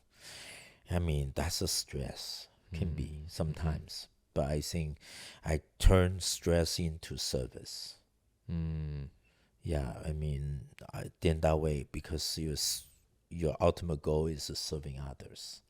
Then everything that can becomes your resources rather than the stress. What was the easiest thing for you then? What do you think you did well as a father? I think I did well is, I learned how to treat your mother rightly, and then wholly. And then even, I mean, sometimes can be frustrated. I mean, because her view and then my view is totally different. And then her expression, her need, I cannot fulfill, but I would just, take it easy. And then, I mean, every day, I mean, turn into a time that, before I go to sleep, and I just smile and then humorously take it into it. So, I mean, she's so lovely that, I mean, I think God gave her to me that, becomes my lively partner. I think you Without did her, that well, though. I think you I did. don't know. When I look back, I think if you were to ask me who was the boss, I'd probably say Mom was the boss. Yeah, she is. But at the same time. But then when I look back on like the conflicts that you and Mom had, you guys, it would always be, you. And some people might think, oh, that's not very manly, or not very, it doesn't show that you're very strong, and you're not much of a leader if you're humbling yourself before your wife. That's it. Yeah. But the way that you've, and it's funny because I do this too, is easy, right? the example. I think I wonder where I get that from, you humble yourself and to admit, even when you're right, Uh-huh. to just you're not right. Yeah, you know that, right? You So know, I mean, and then just like try to induce the humor in there. My wife is different from mom for sure. I think I'm more easy to make humor than you. I think. I I can make the mean, humor, yeah, just yeah. whether or not my wife laughs or smiles is different. It used to be easier, but now it's very difficult for. It's just harder. You just know each other more, and Yeah, you just have yeah. more resistance towards one another, Oh yeah, and so. yeah. When you get But we old, are working together. Like we're still working together. We know that because God is at the center, mm-hmm. that there is no way out. There Yep. is no. We don't entertain the D Well, word. there's no way out, but there's always a way up. Up, yes, right. Well, we know we never get close to the D word. We Oh don't. yeah, We're that's we. true. I mean, That's even true. and that's where and it's gotten to the point where sometimes it's like the fighting can get so bad that you're like Oh you yeah, almost think that it might be better for them that we we still don't. fight, That but we, you know but that. you still but you still fight, and there's never gonna be somebody that you're gonna see eye to eye on with these things. Oh, But that okay. is one of the things I want to say. And you, Dad, is that what I got from you growing up Mm-hmm. is you weren't around, and it's no wonder you guys got into so many fights because you weren't around. Oh yeah, And you're right. but then the way you chose to handle those situations and those conversations, even though most of the time we probably felt mom was right too, Yeah. is that you just like let it didn't matter. Yeah, It didn't matter who was Yeah. right or wrong. Yeah. I think it really doesn't matter who's right or wrong. Yeah. Are you choosing unity or are you choosing disunity? Yes. And Yes. and so I But definitely, wherever we argue, actually, for me, it's just my practice is, before we go to the bed, I will, I mean, wherever, it's a very heated issue, I still giving her a hug. So, I mean, I just told her that, if I'm so close to you, even you beat me, it will not hurt. So, and then that's what I think I really appreciate God that, taught me how to hug. That, I just felt that, that's just the most easiest way to solve problem. Just hug. Yeah, I know the argument can go endless, but just come closer, embrace one another, everything can melt. So, I mean, even before I came, I mean, not before I came, last night, even, I mean, we still have some difference, right? So, to a point, almost very hot. And then I just go over there. I hug you first. And then it melt. Done. I mean, your mom can be sometimes very resist for that. So I hug her and then I say, well, you can beat me right now. Go for it but I'm very close to you. We're not distant. And then she just smile, and then everything's done because I'm sorry. Yeah, wherever I caused the argument, and you know that men sometimes just so narrow-minded. I appreciate who we are. I mean, that's why, I mean, I have to be who I am, but we learn how to cope. We learn how to solve. Yeah, that's all. I mean, sometimes we don't need to change, but we need to cope with. Yeah, because we're men, cannot be changed. Not a man, right? We can be very easy to anger, but how we can cope with. Because sometimes we cannot change how easy we anger. Because if without anger, we're not men. This is the same. So, but just how you cope with, how you express, then those are the lessons. But sometimes it takes a long lifetime. God never changed me because I'm still a short guy, never grow an inch. So that means you want to try to think that I'm a tall man, never be that way. Just take it easy on yourself. Then that way you are coping, learning. This is about relationship. Relationships is to relate to each other. So then that way, I mean, for all fathers, actually, in today's world, to be a father is more harder than before. More harder than before because the social media, the the way that paint the picture, try to accuse father more than before, more than before. But if we stand still, stand firm, and then try to strike that, to be the godly father, a father that with responsibility, and the father that have a good relationship with the closest one, will win. Will win. Yeah. Do you have any? And this is usually how I end these podcasts. Is if one day Davian, Logan, becomes dads, and Ellie will find ideally a man who wants to be a better father, and Davian has a son one day, and you may not be around anymore. Is there anything you would tell them or say to them to encourage them as a father? Because you're the great grandfather that they probably by don't know if time, you'll get to see them or that's not. true. Yeah. I would just say that, the generation blessing is far more important than just the instant blessing.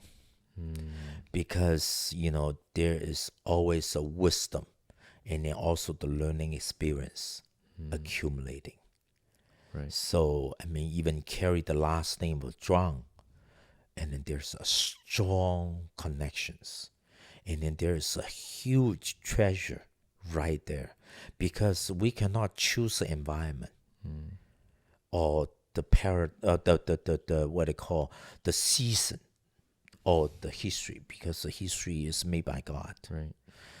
But I think every generation, they have to live the way that, even it's a hardship, but there is always a diamond. God always provides that. Yeah, and then you discover that. Yeah, and the Bible verse that goes, from generation to generation. Yes. Right. So I think if you keep it simple, and then also keep it respectfully, and then to learn more history. Don't forget the history. That would be, I'm not a perfect father, but I'm a working father and grandfather. I think with that, every man, everyone that to become a father, have a way to grow. Yeah, have a way that, become the best father that, their children will tell. Yeah. I appreciate this because as I try to put all the puzzles about my father, my grandfather, I couldn't do it because, either God didn't allow that, or just don't have, my father didn't have that chance in his and in my time that allowed me to do that, because I'm just so busy, and then also we're so distant. Yeah. And then when the time that finally realized, and then he already lost all his memory. Yeah, it just, you catch the right time. Good time. And then I think this is already will benefit Logan, Davian, Ellie, Lily, Leah. Yeah, whoever that comes. Yeah, even, to all your siblings. Right. Yeah, I appreciate each one of them. That, even right now who they are, and then, just seeing your brother with Alena. I very appreciate they, become stronger couple, and then they're growing very, yeah. So, and then also I appreciate, they choose to live with us. Those are the huge blessing. Huge blessing. Of course, yeah, we live in that house, so they live with us, and then but they choose to live with us, and I appreciate. But of course, we have to coping some of the things, but we appreciate, and then also we appreciate how you are doing, and then also appreciate the work that you're doing. Not such a work that I see before. Mm-hmm. Yeah, and then it becomes. I mean, we have today's moment. I Right. think this is some great, great thing, and I wish. I mean, all our children that to understand Chinese, to Mm. learn more Chinese. So yeah, Right. Not that's let it kind of not let it pass away and die. And yeah, I like to think we're trying our best with Davy and Ellie. Their Chinese is improving faster yeah. every single day, and so. Mhm. Well, Dad, I want to say I appreciate you, and I thank you. I don't. Yeah. I feel very fortunate Mm-hmm. that I have you, and thank the Lord that He's given me this opportunity Yeah. to share this moment with you. And it's thank the Lord that we have this opportunity to even put this on a podcast and to share about it. And Yeah. I'm sorry that you didn't get that with your dad. Well, I mean, this is a fulfillment, which is I wish I can do it, but when I start to realize that after I study the genealogy, after I really spend time to find out what happens to my father, that I feel very regret that I didn't have a chance that hug him more, spend me more time with him. Yeah, because he couldn't do it, but I can do it. I could do it. But when I realized that, try to catching that, it was so. That's why I still kind of remember that journey that went to the hometown with him. Mm. That was the first time that I see him and I that have a lot of physical embracement. I held him to dress up, you know, because he was not ready for the big event. Mm. 10,000 Zhuangs, the last name that came from all over the world, went to the hometown, Wow. and then he used to be a high office, so that means it's highly respected. So he can stand in the front row Wow. with other relatives. So which is very, very fortunate that I can just see how my relatives appreciate him, Mm. respect him. So and then he doesn't even dress up for that. Wow. So I have to right away to go and buy some clothes for him, and then almost like put him you know in the front that can be appreciated. That was the moment that I felt that I was so close to my father. Mm. And then he looked at me, and then with I would just say first time that I feel appreciated. Wow. Yeah, but time flies. That was 15 years ago. Yeah, at least 15 years old. Is it, 15 you years guys ago. do like is it an annual event? Like what is this? Yeah, that was a kind of a special event that it happens in my hometown, my father's hometown. I went with him. Yeah, and it was just so special. Then How along did you the guys even hear about it? Like how do you even get well that out? through the relative, Uh, and then it so happened that, and then he was in China, and then I was in China, so right. that way I can travel with him. And then I'm looking for the next now. That Yeah, that'd be amazing you to do it again. then do it again. That inviting you all go together. That I mean, it Is will that be a Santo or where's that? in close to Santo. Yeah. So now traveling is easy. So yeah. So I'm looking at the time now. So and then your mother just she knew more about the genealogy than me now. Yeah, she almost every time that she get some information, and then she's accumulating those informations about generations, so where the origins are coming Mm. from, where they migrated to, and then which generations were at. So and then I think I very, very appreciate this is I wish when I was young I learned all this. Mm-hmm. By then my father don't even talk about that at the time. Right. So yeah, I appreciate this time. And then also I thank God, thank you that, as, helping other fathers, and then which is, that's my work too. in China that, more and more for this. Yeah. Right.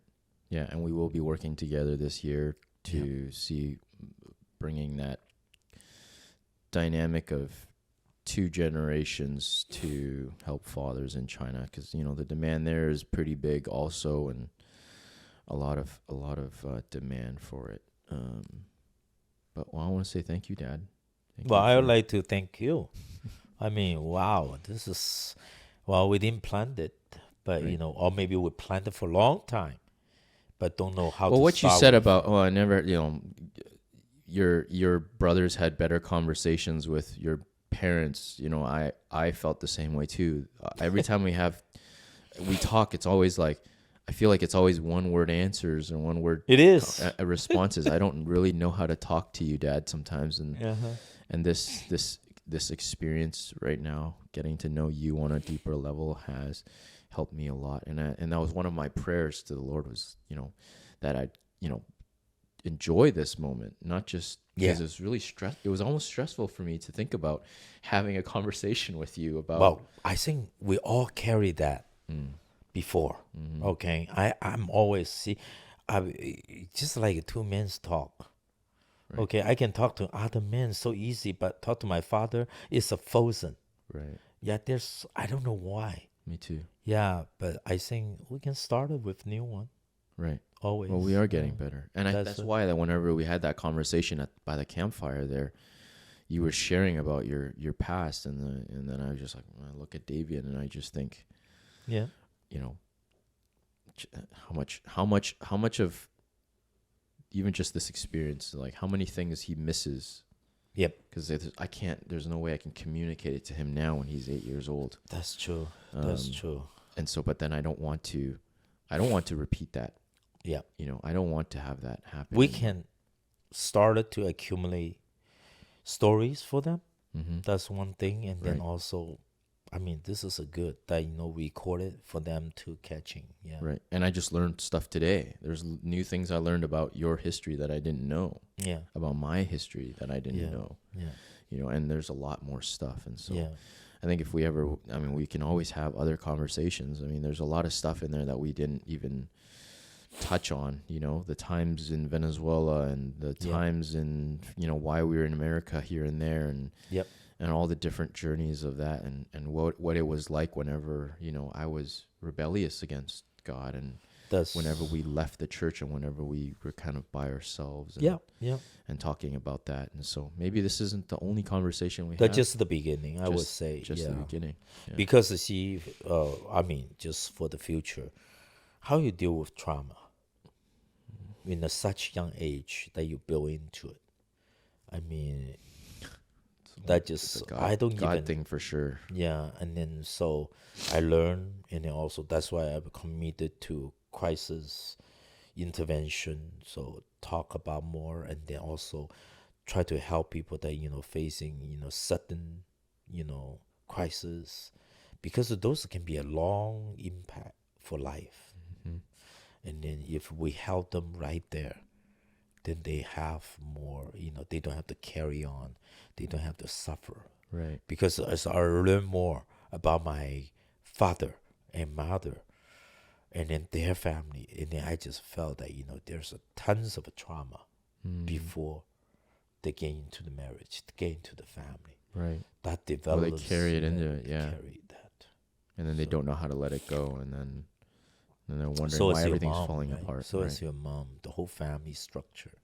Right. Yeah, I mean, so yeah, but I'm just so, I just so felt blessed that I mean, I can use my experience Yeah. Right. to become. Well, I'm doing it with the dads too. That's it. Yeah. So I mean, then we learn more other fathers, Mm-hmm. and I strongly support what you're doing. That if we help father, we help the whole family. If we help the father, we help the whole generation, and generations come. Mm-hmm. It doesn't mean that we don't help mother Right. by saying mother can get instant help easy. Well, and I tell my dads, like, for those that are married, it's like, you can't control your wife and what she does. Yeah. If you work on yourself, she will see you work on yourself. Oh, yes. And she will see what happens when you work on yourself. Yes. And that's not only, that invites them. It almost encourages them to want to do that too. But when we lead well, people follow well. Yes. And if we don't lead well, people don't follow well. And so, yeah. God made woman with the self-care system. Yeah, and they're helpers. Yeah. But we also have men. to allow them to help. Yeah. Not men. Right. Not men. Man has to be disciplined, has to learn how to, take care of yourself. Then that way the woman will have a secure dependent. I just can see how your mom taking care of herself. Well, yeah, if the leader doesn't know how to help themselves, how do you ask somebody to help you? No, that's the way, So that's why our discipline, our sport, right? Exercise, our mental, our education, continue to study. Right. Yeah, those are, men needs to take it, seriously. Right. Yeah, don't wait for people to push you to do that. But we got to take the initiative. Right. Yeah. Well, this is wonderful. I mean, Good. Yeah, we're looking for the next one then. Yeah. Well, you had to. Well, I've had other guests on here. Yes. But like, this is a new thing where inviting fathers to come and I want to do more guests this year. Good. And I think the first one had to be you. Oh wow! Thank you. Like I've had other guests, but I think the first one had to be you because the next thing I want to do is because I have the direct relationship with you. Yes. I want to encourage my dads to bring their dads on the call. Yes. Which is where I'm sitting there. Oh I'm wow! trying to help them have a conversation to facilitate that conversation. So because it's not. Like, I think it would have been different if somebody was asking me questions and then we both went to answer what was that like? What was that like? But in this situation, I am the interviewer for you. Yes. And that's a very different relationship. Also, because the interviewer doesn't know my background and the things that I can start from. That's true. So but we'll see what that looks like. I think. Sure. Well, we can do once I came back, and then we can do again another series. Yeah, and then that way, then allow the gap. Then also you can have more, curiosity about, more specific things. That's rather than like kind of a broad general. Right now, we give that history, a timeline of things, and that helps a lot too. So yes, I appreciate you for listening to the podcast episode. It was an emotional one for me. This is not scripted.